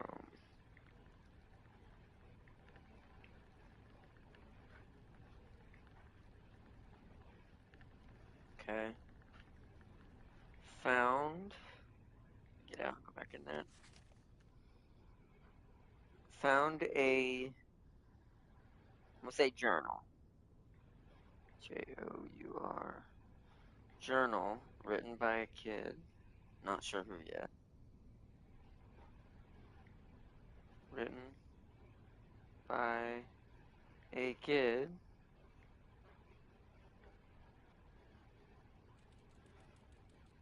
We'll put stating several.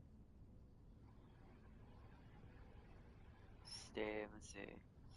Trying to figure out how to word this so we know what it's for.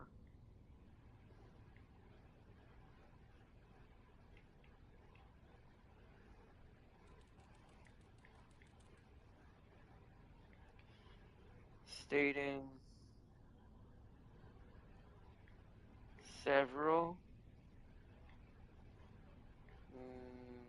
messages about. Are they all about different kids? So this is Herbie.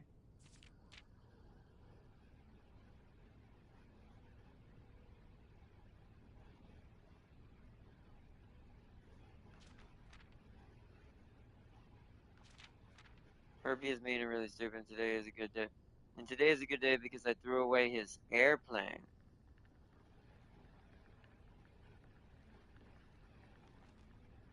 I also had more fun at camp than he did in his. Huh. This is the brother, isn't it? Wait a minute. These might be two different people. Because this is says it's a good day because Simon is at camp. So the one writing the red messages might be written by Simon. Whereas this one says, Herbie is really mean and really stupid, and today is a good day because I threw away his airplane. Then he says, I also have more fun at the camp than he has had in his entire life. Um, this might be the brother. Wait a minute. That just gave me an epiphany of something. Interesting. So, I think I understand what might be happening now. So do I need? Oh, that sucks. Do I need to write down both their statements then? How much is in red? Oh, this is years later. All right, we'll go to that in a minute. Let's. This one's gonna take me a second, chat. Holy crud. Okay, let me write this down. So, okay. Who found a journal written by, I'm gonna say possibly two kids instead of a kid. Written by poss, poss, poss, written by possibly two different kids. And I'm gonna put maybe brothers. Let me write that down. Maybe brothers. Stating several messages about one another.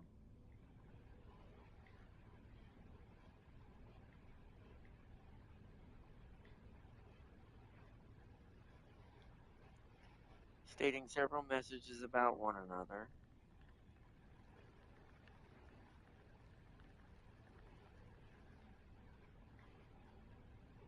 I'm gonna put first, FIR, first, possibly, Herbie, then I'll write his.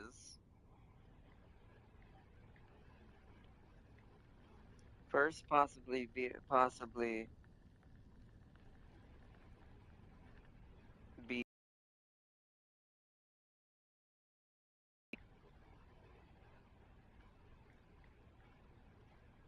being Herbie,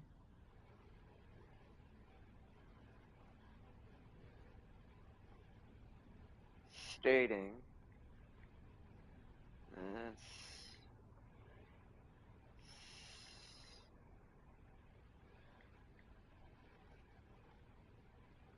stating. Okay, let's do this. I need a colon. Stating. Let's start with that. Today, it's all cap too. Let's do that as well since it's all caps. Today. Today is a good day. Is a good day. Today is a good day because Simon is at camp. Simon is at camp. S-I-M. Simon is at camp. Simon is at camp, and he is not as. And he is not as much fun. It's all capital, or not capital. I like the red one, I think. And he is not as much fun as my friends. As my F-I. Which is my friends. Period. I will not have to share my toys. I will not have to share my toys. And I will not. I will not. And I will not have to share my room. And I will not have to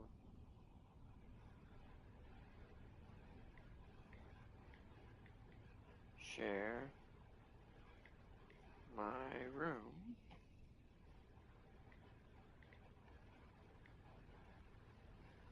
See, it's a good day because Simon is at camp and he is not as much fun as my friends.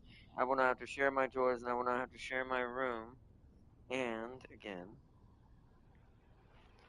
and I will not have to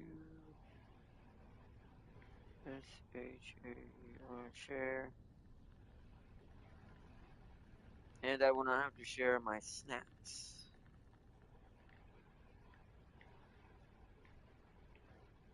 Oh, that's not capitalizing here. That's in a snacks. Okay. And he ended again. Having, okay, having a younger, Y-O-U-N, having a younger brother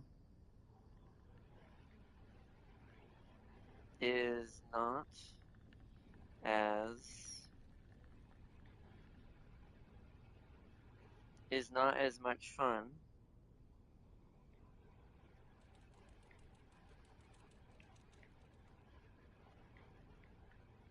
is not as much fun as they told me it would be. It would be, comma, okay.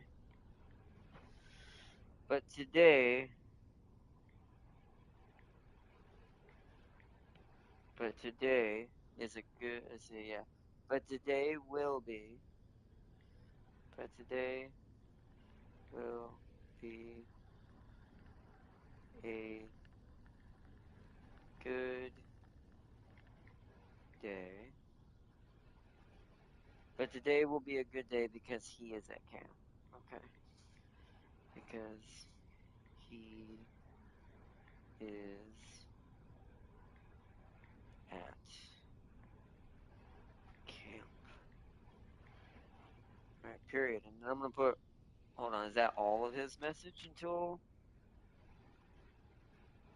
Nope, not yet. So we have to do, we're gonna do both of his back to back. I'm gonna put, also, so now it's to, here we go again. This is gonna be the longest note we have to write, but we need this. This seems very specific. Today is, here we go again. Today is a good day because I got my.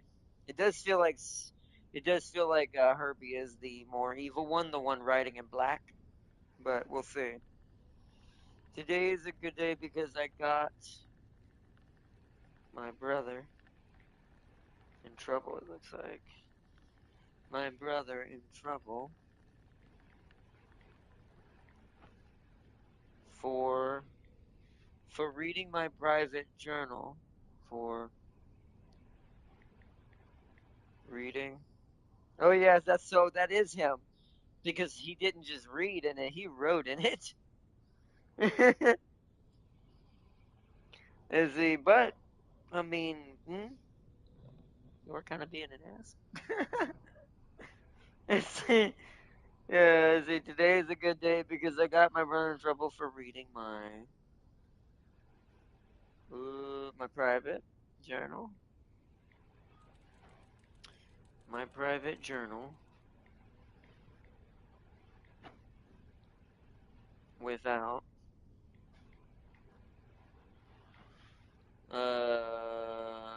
without my permission.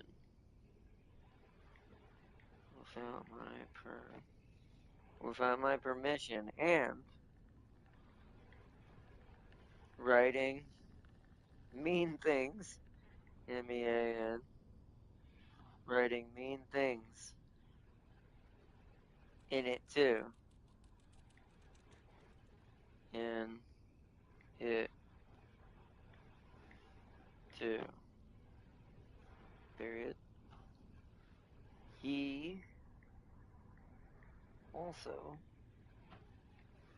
threw, oh yeah, the airplane. He also threw my model.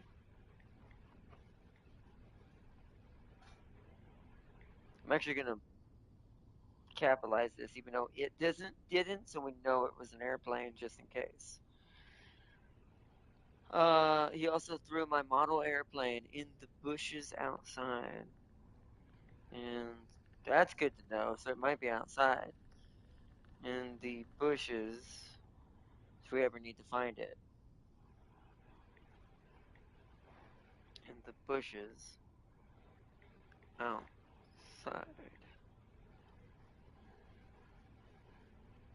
Capitalized bushes.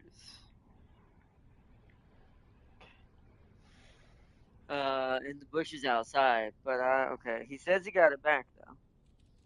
But I got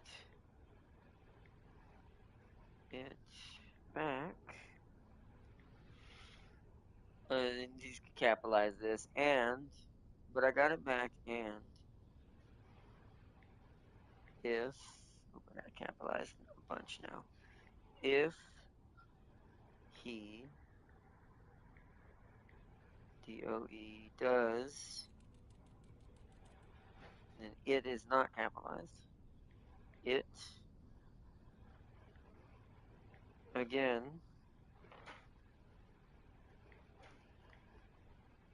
he will not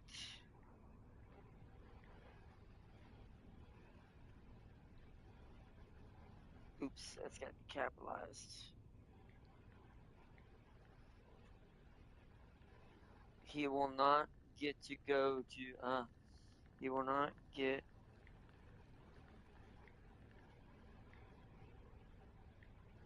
to go to the park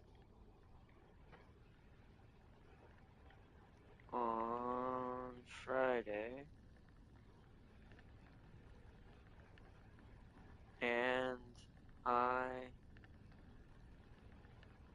he's yeah, this one definitely sounds a little more vindictive, and I will make sure.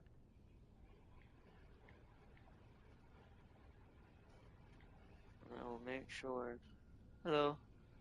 Huh? Oh, oh yeah. Hold on 1 second, chat.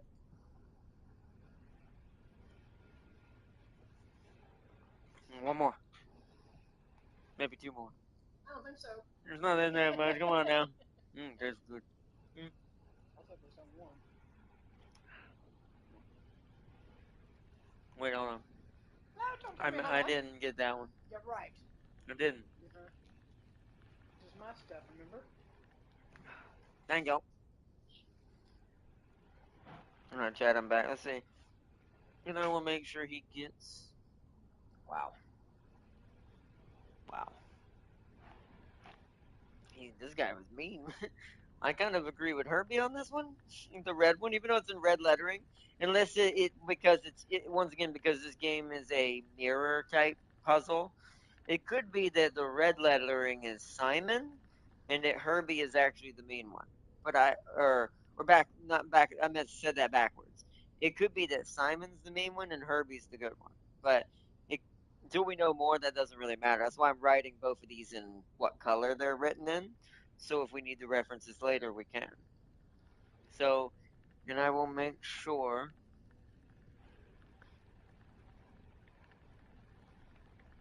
he gets, excuse me, no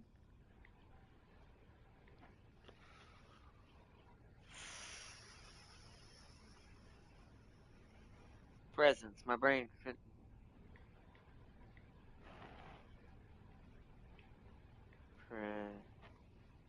Can't spell presents. Okay, there we go. Presents for his birthday. Okay. Put a period there.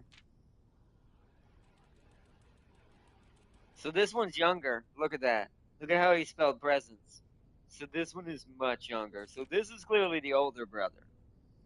Makes sense. He did say younger brother, but yeah, you can tell by the because some of these words are misspelled. Uh, we should probably do that on purpose anyway. Just way we can kind of keep it kind of authentic. Okay. So how did I word the first one? I put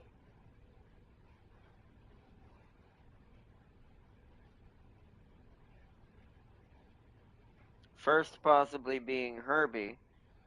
Okay. So let's first put written in black. Written in black. Okay, then I put, oh, period. Second, space self. So I put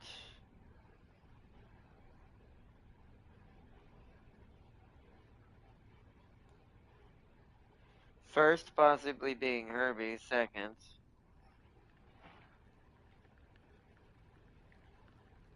possibly being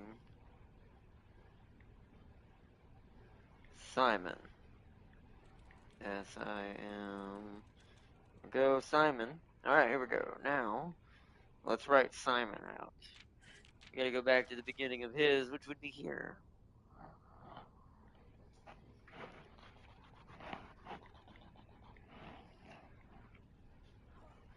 Oh, he's written this in all caps. Well, I guess I'll just leave the cap locks on.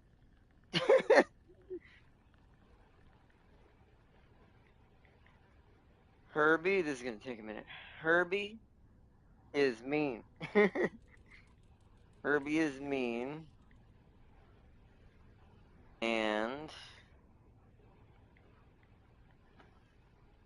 really stupid. And really stupid. And today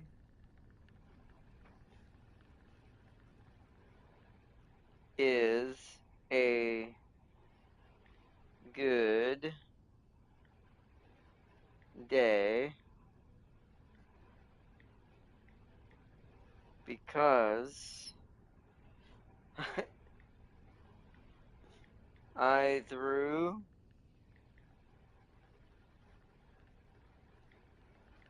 away his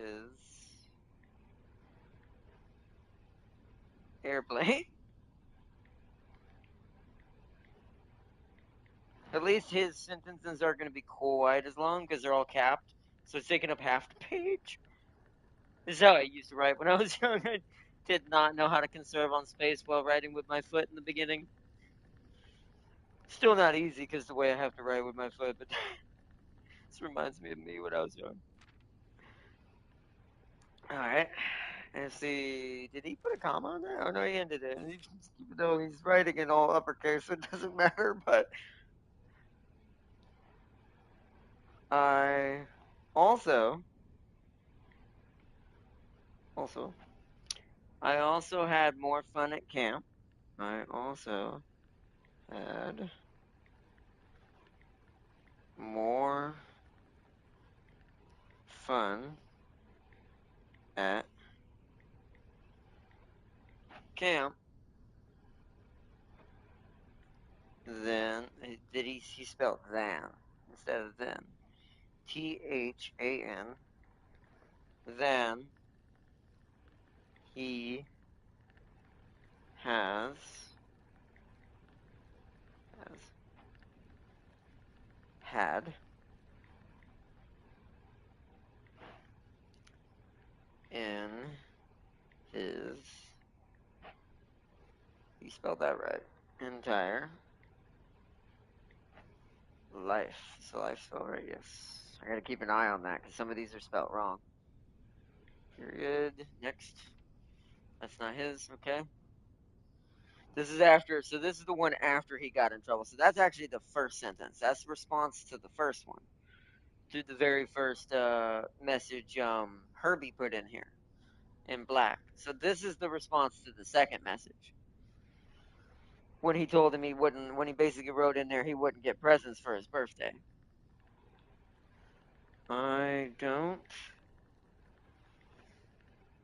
need any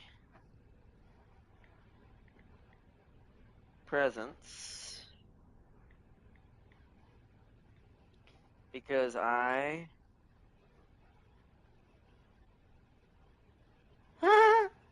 that's hilarious.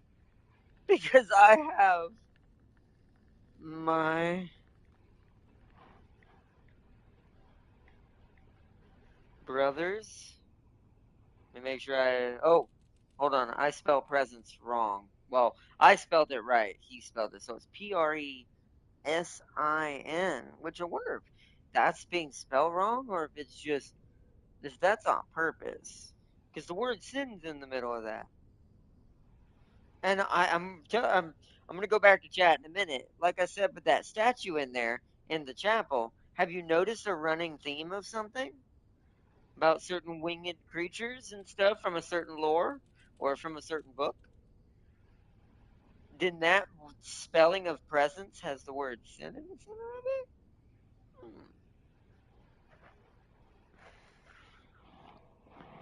Hmm. I don't need any presents because I have my brother's book.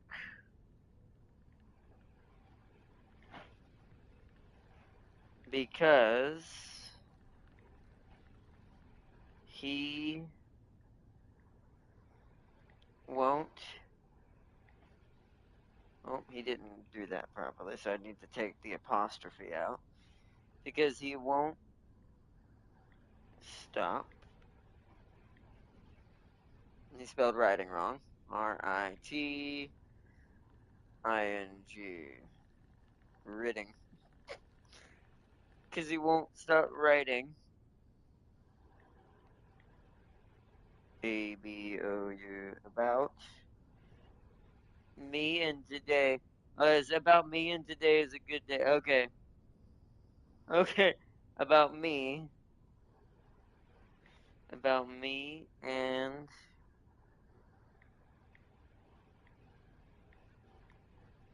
today is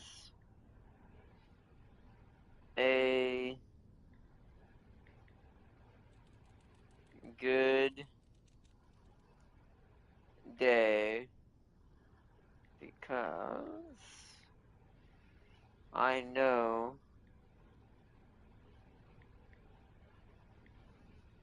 he cries. Did you spell that right? He did. Because he cries when he can't. He actually put an apostrophe in that one.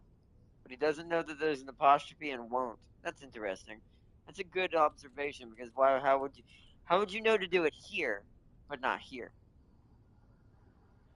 If he's bad with apostrophes, then he technically shouldn't know how to do that with any of them if he's that bad. Hmm. Because he's also spelled Though, like even though, he spelled though wrong as well. That's interesting. See, I know, because I know he cries when, oh, because I know he cries when he can't. This one does have an apostrophe though. When he can't find his book. Find his book. Even though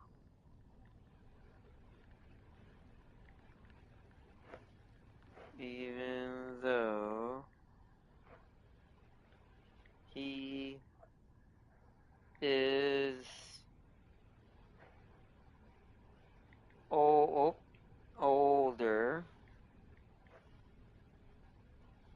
even though he is older, period, he is a crybaby. He is a crybaby. A crybaby. I'm gonna end it there. And now to the notes that's years later. Okay.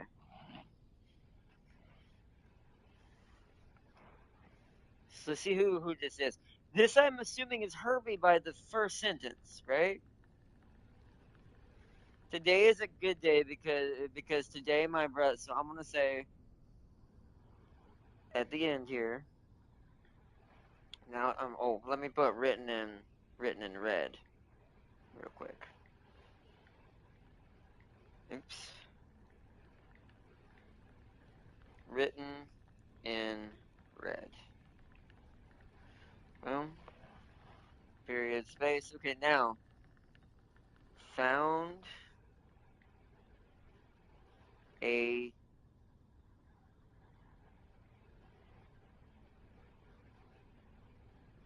note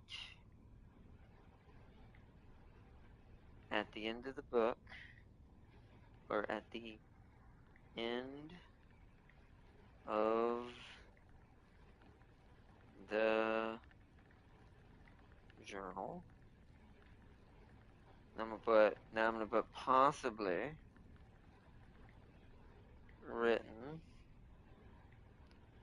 by, this would be Herbie, because he's saying today is a good day, and that's, we'll see. Well, I say congrats on the diploma and welcome home. Oh wait, this one says Simon, so not possibly. This one is written by Simon. But wait, Simon was the one that wrote Red. So this is the younger brother now. It changed. So I'm glad I'm gonna write this down, because that means that maybe it's reversed, like I said with that mirror situation. Maybe Simon was the younger brother. And that maybe he's the one that originally wrote today is a good day, but we'll see soon. Let's write this. So, found a note at the end of the journal written by Simon.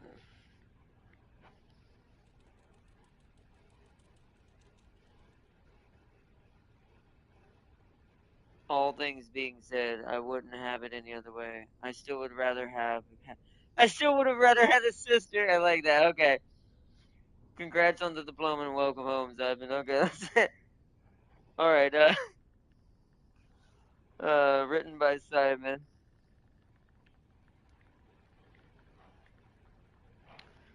All right. Quotation mark. So this is in bold too. I can't do that on my phone, so I'll put it at the end of it. Um,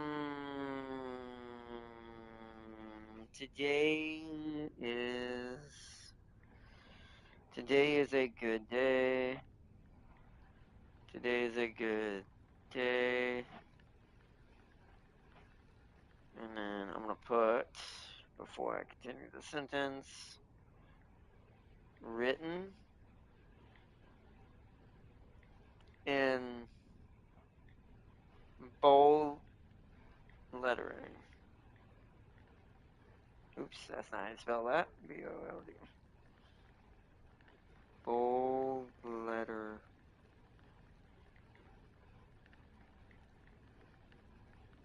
Bold lettering. Continue the sentence. Because today, comma, my brother returns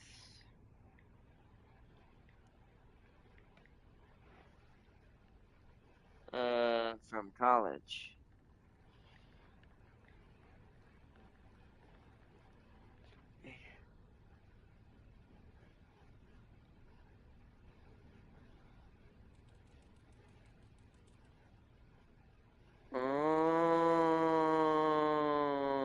H.S. Sinclair. Herbert Simon Sinclair. Huh. Well, see, it's starting to happen. The Resident Evil cogs are starting to go ding, ding, ding, ding, ding, ding, ding. Interesting. Okay, let's just finish writing this down. My theory brain is on fire now. Let's see. Let's see. My brother returns from college, and let's see. And I get to finally return to him the book, right? He took the book. I forgot. So that makes sense, this assignment. But interesting. That just told me something, though. Okay, let's see. I finally, let's see. And I get to,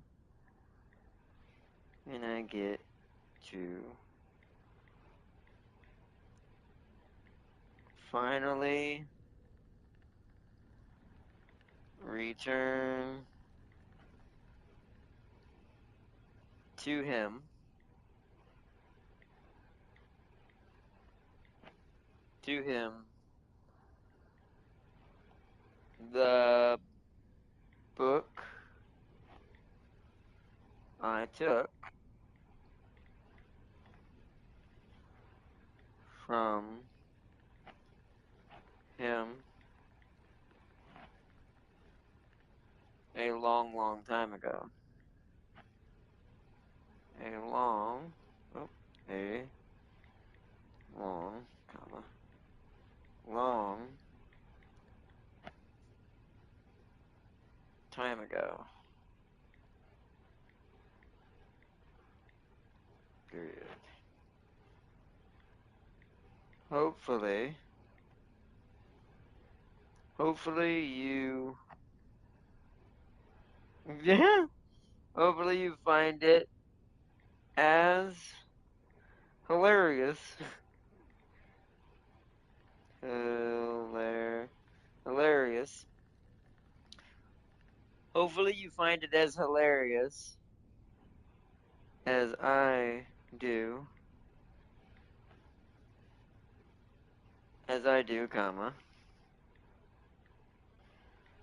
I honestly have no idea how we survived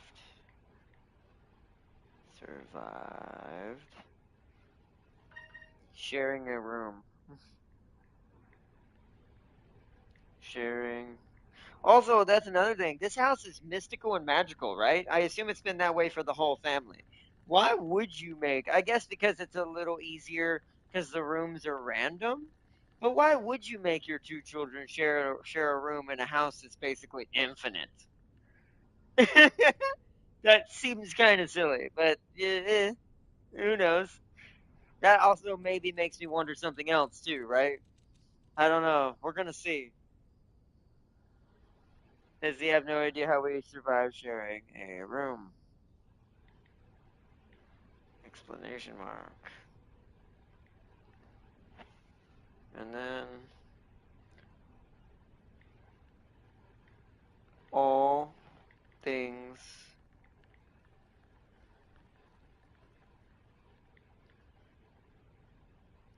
all things all things being said, all things being said, I'm going to put this so that would be a comma. I WOULD wouldn't have oops. I wouldn't have had I wouldn't have it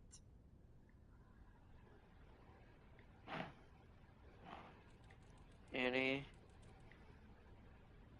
other way. I wouldn't have it any other way, then I'm going to put in brackets line cross through. Now, crossed this sentence out.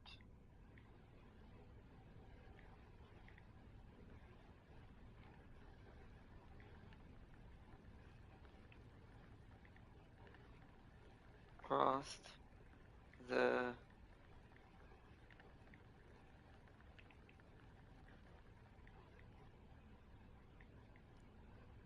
the sentence out. Okay. And then it's comma. I still would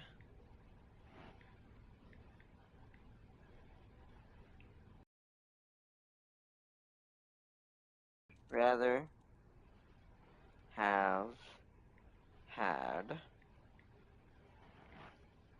a sister.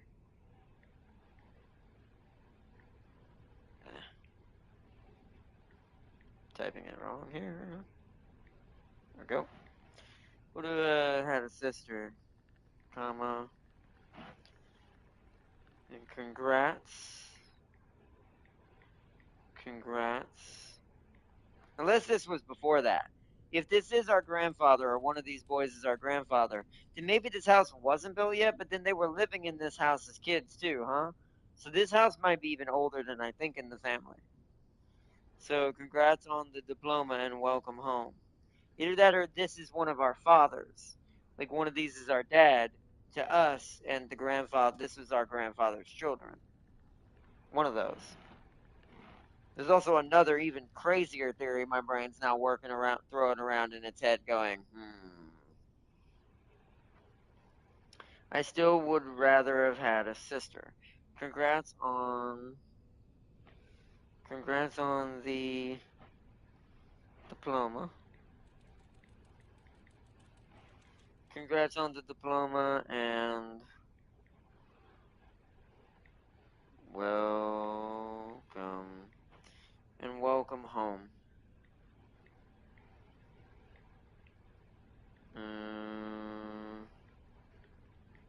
Simon.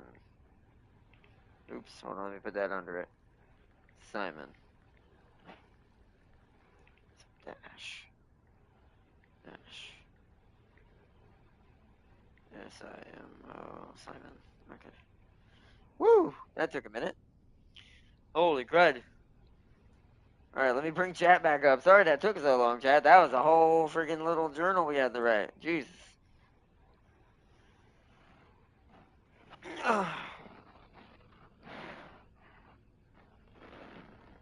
The same team that made the Navi language. Ooh, that's really cool.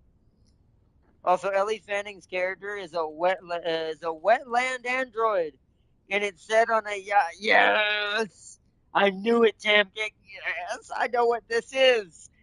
Yes, Predator Badlands is gonna be freaking amazing, and so is Alien Earth. Oh my God, yes, finally.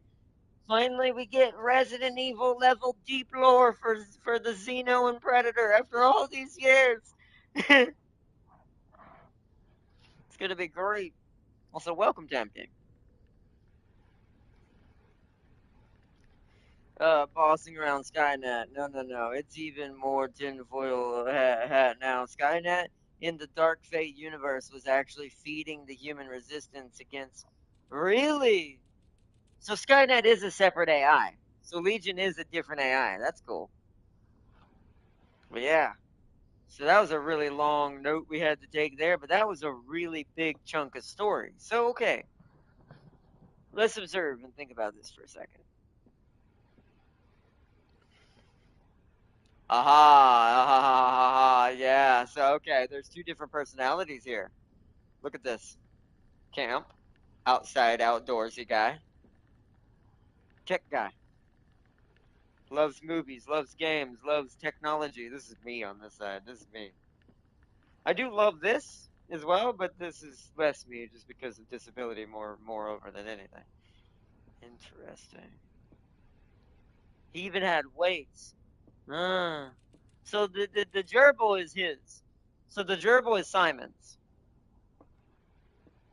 He won trophies. Oh, a cathedral.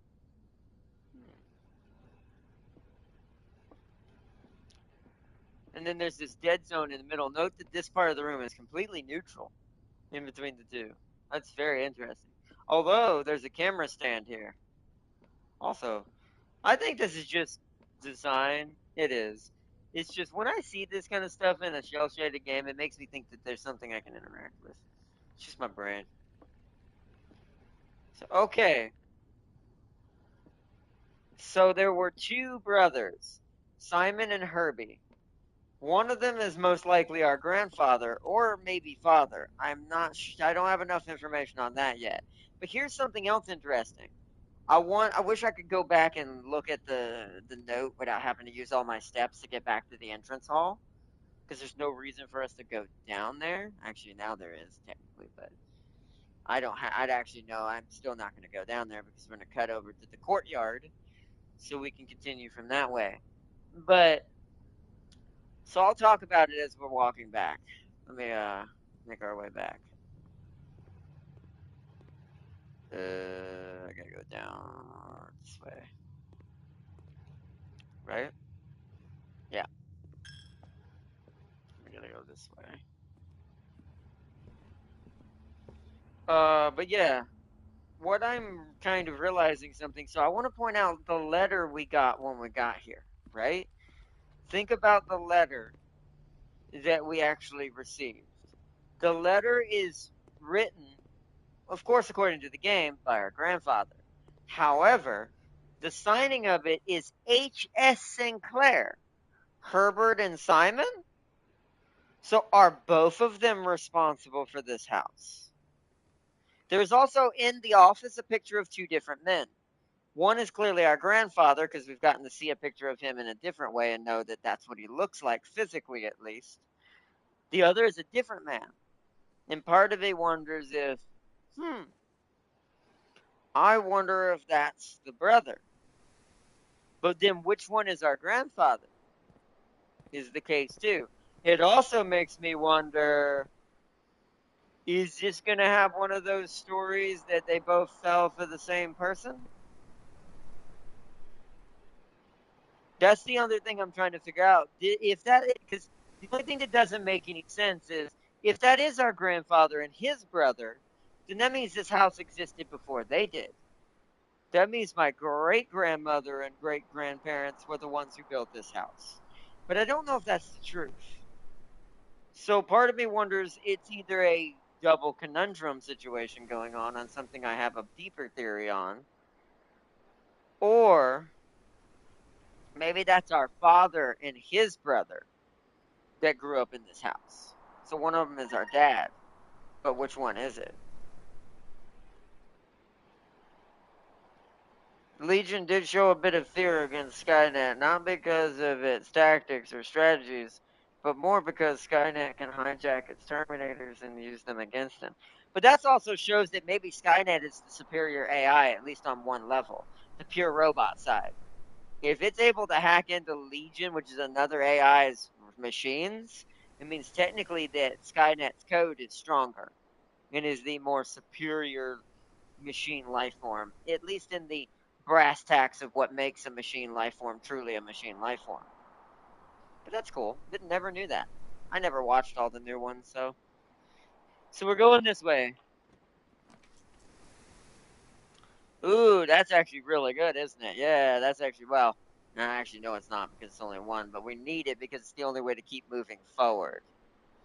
We have to do this. Can't do this and we can't do this. It's the same thing as a dead end right now. We could re-roll, but I think I'm scared that I might get something that's not a straight line. If we don't get another straight line, we are in trouble. Plus, this is the West Wing, so let's just put it down. Let's not take it. Let's take it where we got it, so we can keep moving as much as possible. There's that note about this place being closed and it's technically locked, but as you're about to find out, it's not locked. Conference room, there we go. Workshop would be good, but we need something to branch off again from. So conference room.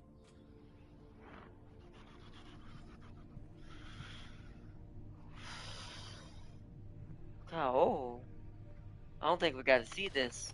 Safe code. But that's a lie, right? Because it's written on red paper? I'll write this down on my notes. Do we have a conference room already?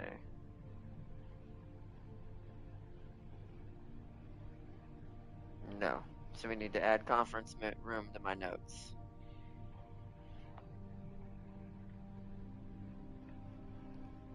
So what number is this? 7? Yes. This is the 7th room note. 7.con. Let's get out of that for a second so I can read it. CONFERENCE.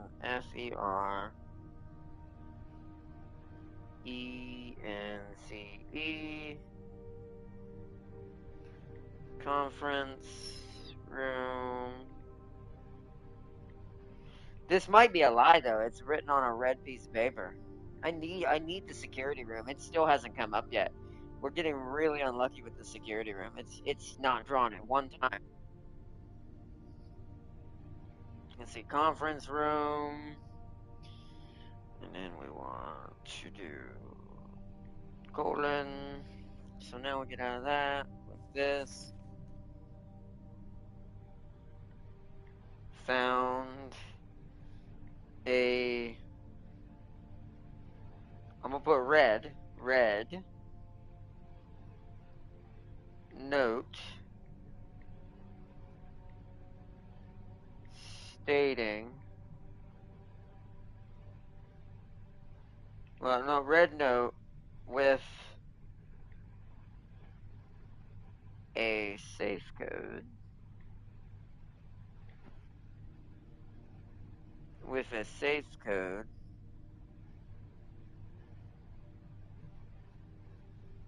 Wait, with the safe code. We'll say the instead of with the safe code. And let me put colon 9083. Oops, 83. But it needs to have brackets. It's on a red note, but it's written in black, so I have to figure out what the rule to that is. Written in black. Boom. Found a red note with the safe code 9083 written in black on it.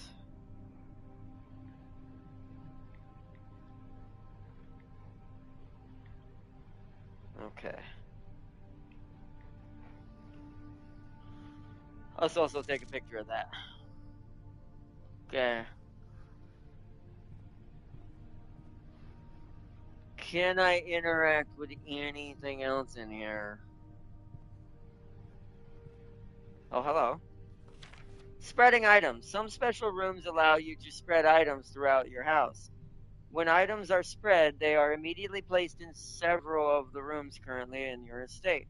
However, if you have a conference room, spread items are gathered in this room instead. Yeah, this room's a really good room for min-maxing item collection.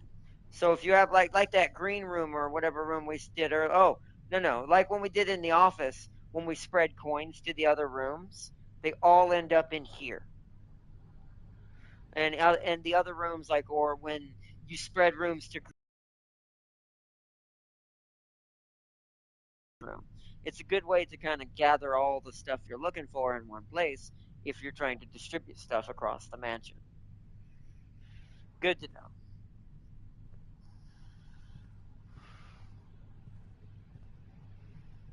I don't know if the paintings are enough for me to warrant writing those down in every rooms we find. I think that'd be a little too much right now, just because we're not sure. Let's go this way first. Oh, okay. Are these both locked? They are. So then we go this way first. Ooh, the garage, but that's a dead end. No, we can't do that yet. Shit. And we have the car keys too. Ooh, that's bad. We don't need the utility box yet because the dark room is not useful to us this time around right now. Plus all that over there is a dead end and not really worth my time. Oh man. I mean, the billiard room will give us free supplies. Frick. Because if we put the garage here, it's going to dead end not only this to the right, or us here, we're going to cut ourselves off at the foot going upwards too. We can only use one type of room to progress at that point. Oh, that's kind of annoying. That's kind of annoying. Yeah. Billiard room, I guess. See if we can get some supplies, and we get lucky on the next one. Oh, that's one of the things for cubes. I'm like, what the hell is that? All right, so let's do the math. Also, wonder if it gets harder each time too. Okay. All right, so clearly 8 is the starting number. Oh wow. Okay, so wow. I'm gonna do this on a calculator so we can do this faster. So we don't have to spend too much time in this room. I could do it in my head, but I don't want to have to do all that just for us to sit here. So let's do the small numbers first. 4 plus 3. That is a 7. And then 7 plus 19. 26. Is that a number on here, though? It's not. So does the colors change what we're supposed to do?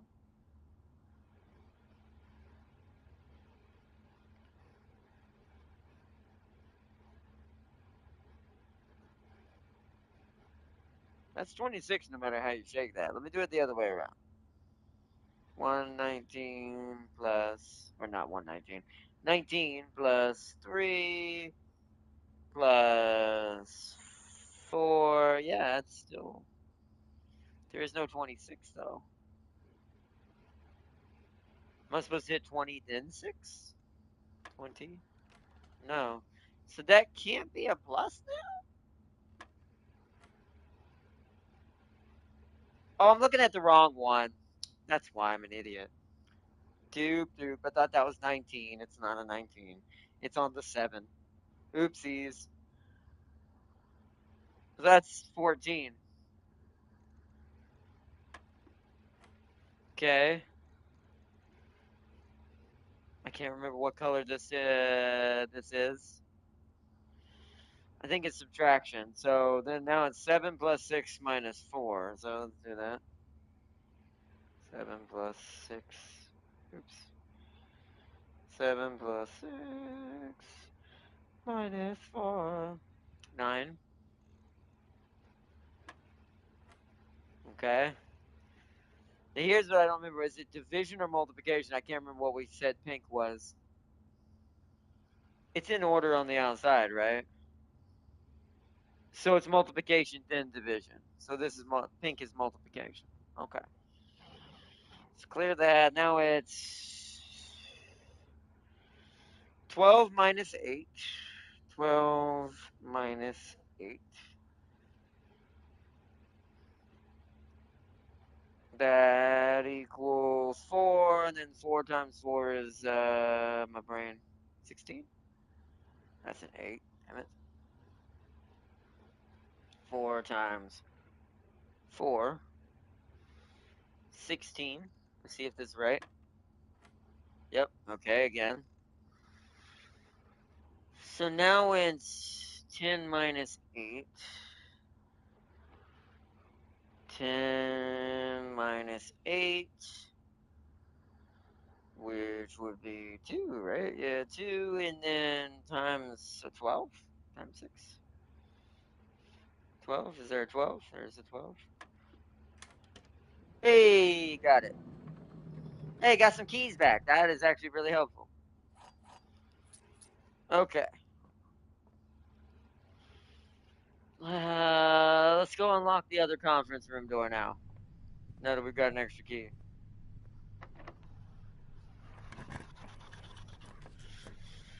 See, this is where I can accept a dead end. So I guess utility box. This is at least near.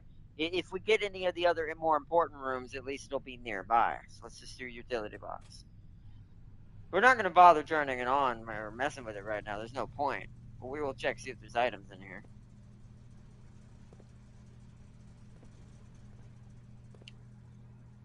No. Okay, let's come back then. That's useless to us right now.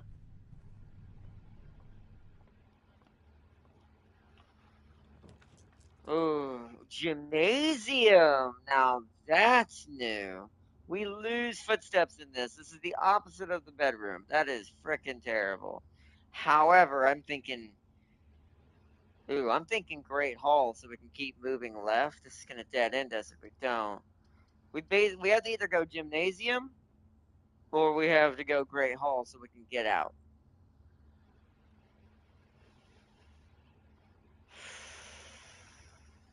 I can afford to lose the 2 extra steps because we can only go one direction anyways. We can at least get to see what the gymnasium has in it. And we've never been in this room yet, and we're trying to prioritize rooms we've not been in. Excuse me? Oh no. Oh, that just killed us. I didn't know I could do that. Ah, crap. This might be the end of the day. No, I don't have this. I didn't find it this time. Fuck. Why is there a locked door in a gymnasium with a scared to go? Frick. And there's no key card in here, I assume. God dang it. Oh, crap. That's a bust. Should have went with the guarantee. I just didn't think that that would be locked like that. Good to know, though. This is why we want to get the rooms we haven't seen on the second day as much as we could. Now we know do not pull the gymnasium unless I have the key card. Or is both doors like that, or only the left door? So no. Unless this is not going to tell us that this is a locked door, only one of these doors is locked. So it's a half and half. Okay, frack.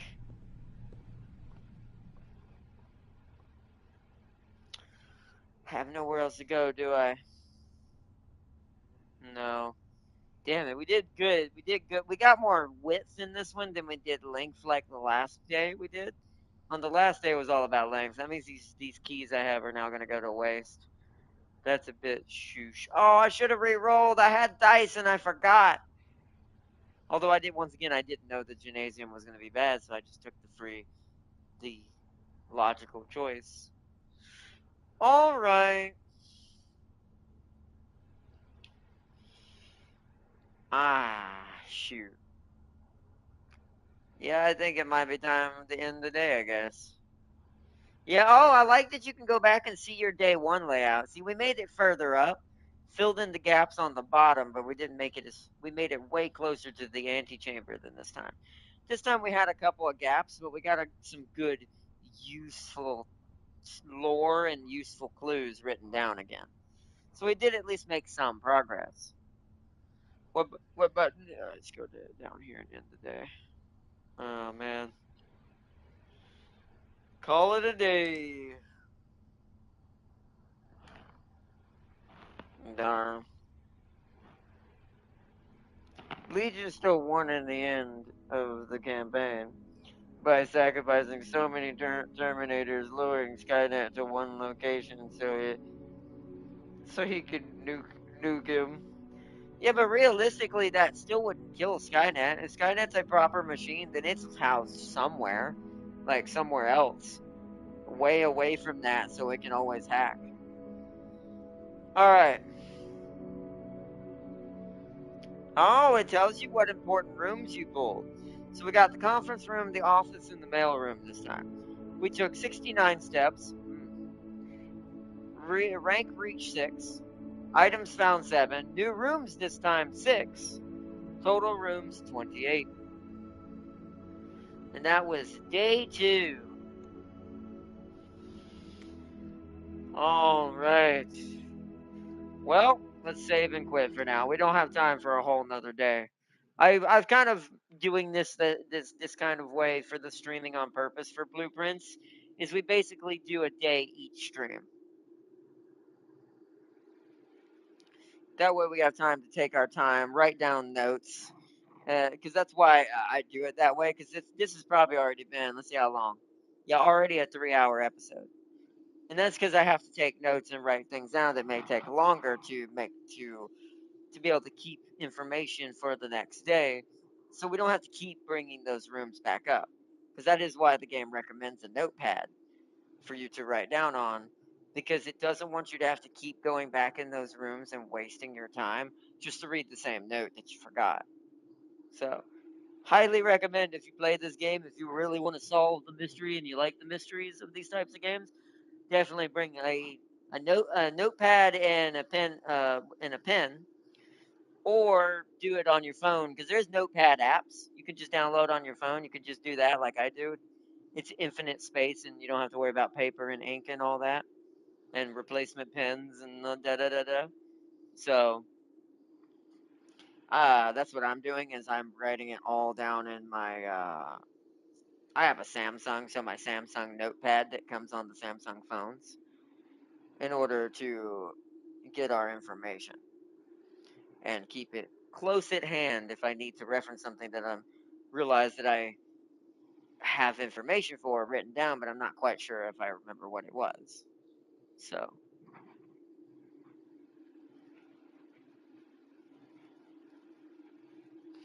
so I really do love this game though. This game is awesome. There's not, like I said, there's not too many puzzle games that I enjoy or play in general. Like I like puzzles, but I'm not heavy into puzzles, so I don't devote like too much attention to full just puzzle only games. There's no combat, there's no anything else. It's just puzzle. But this puzzle game is a roguelike puzzle game, which meaning each day is going towards a deficit of, if you don't pay attention to the clues properly, you'll run out of time before you can solve the mystery and get into the antechamber. So it's also in a way a survival game in that kind of aspect. So I do like that, and it's got cool little resources. The lore is really well written and really well done to keep you guessing, but also give you just enough to go, I'm starting to see even more of a bigger picture. We didn't get Alazar this time because we didn't go into boudoir or the game room, whatever it was. So we didn't get to see any more predictions from Alazar. We'll have to try to focus on him the next day, and try to get the boudoir at least once, so we can see what if his predictions have changed any. Because his predictions also help give you clues as well, which I probably should have written down what Alazar said. But since that, I can just go back and look at the episode and look at what in a few minutes, just skip to what that part of the episode and see what he said. Um, that I don't think I'm gonna waste writing all that down. I think we'll just let the episode, since it's recorded anyways and streamed on live on YouTube and posted up, let that be my reference towards things like that. Plus, in real regard as well, if I ever needed it and lost my notes, thank goodness I'm posting these up on YouTube, right? So I could just go back and watch the episode and see what I missed and see what I don't remember. Now that takes much longer than just writing the notes and skimming through the notes that I have organized. But hey, multiple way backup plans is always good. So, but well, we're gonna end this one a little shorter today. It's been a 3 hour episode. It's already 5:30, going on to 6, and I still haven't eaten food yet, and I don't want to wait too late to do that. So I think we're gonna call it for some blueprints today. Tomorrow,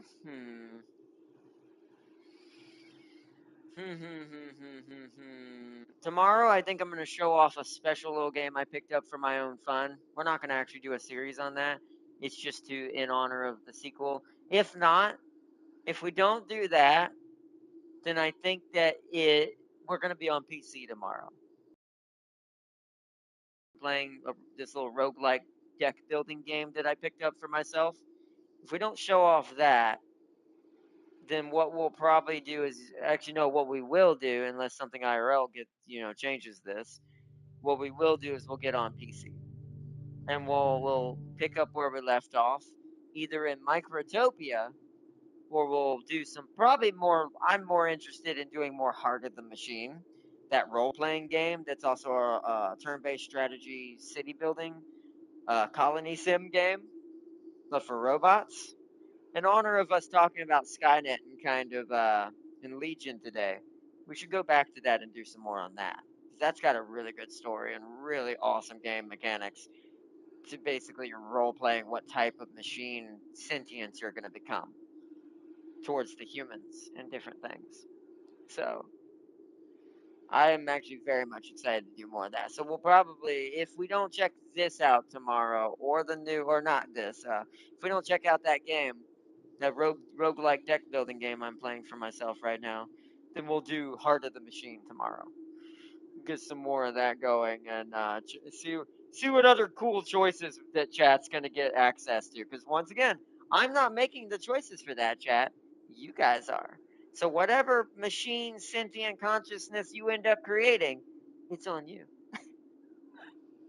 And so I will do the busy stuff, like I'll help with the colony sim and the survival and the tactics of combat and turn-based strategy and all that. That I'll take care of and handle that, so y'all don't have to worry about that. But as far as what choices we're going to do and what type of investigations we're going for, based on what we've already done too, it's all on you, chat. Whether we live as a machine, conquer the humans, live in peace with them, and guard them as a sanctuary, turn them into pets. That's another option. Um, or completely just eradicate the fools. So it's like, and go full legion levels of Skynets and legions. But that's up to you, chat. Your choice is yours. The choice is yours. Can't talk. But let me reset chat one time here real quick.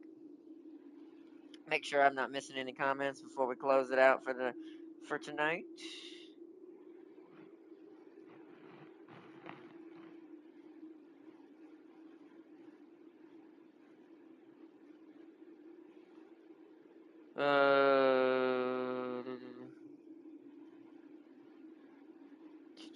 Pull up my stream. I got sidetracked there. There we go. Yeah, chat was broken. Glad I did that. There's no 19. It's 14. Yeah, that's because I thought it was a 7. Yeah, you see, you can tell how long chat's been broken. That was back at the dartboard. Can't blame us for for this loss. That'd be some XCOM RNG, lol. Oh, you talking about the room? Yeah, that was BS. That one door that leads out happened to be a security card door, which we don't have this time around, that we had on day one. If I had known that, I would have focused on trying to find the gymnasium when I had the card. So if we find the card, we know what room we need to look for now. That's also why this is important to do stuff like that on at least one of your days. Is try to just get as many rooms you've never been in as possible, so you can kind of memorize and take note. Oh, this is the room that needs key card, which I should write that down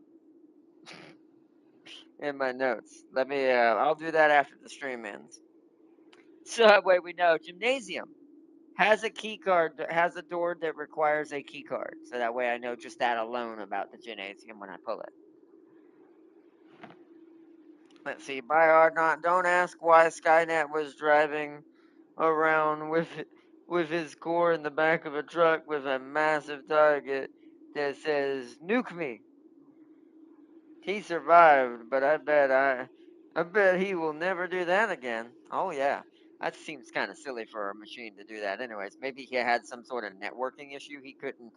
He could only reach certain terminators at a certain range after Legion took over. I don't know. It's kind of weird though. It is kind of weird. But either way, let's see. Tam King said, "GG, y'all." You too, Tam King. If you, I'm gonna be starting up a party. If you want to join up, it's up to you. I'm just gonna be chilling, maybe play some golf in a little while if you want, or if not, I'll probably hop on my roguelike deck builder or back on the Slayer campaign in order for us to continue towards our goal. But either way, we'll see. But big shout out to everyone that joined in chat tonight. I hope y'all enjoyed. Big shout out to my moderator Farseer and to Tam King as well. And just a big shout out to everyone who's enjoying this series as much as I am. I love Blueprints. This is definitely as good a game as it's been hyped out to be, and as many people are playing. And it's like I see why.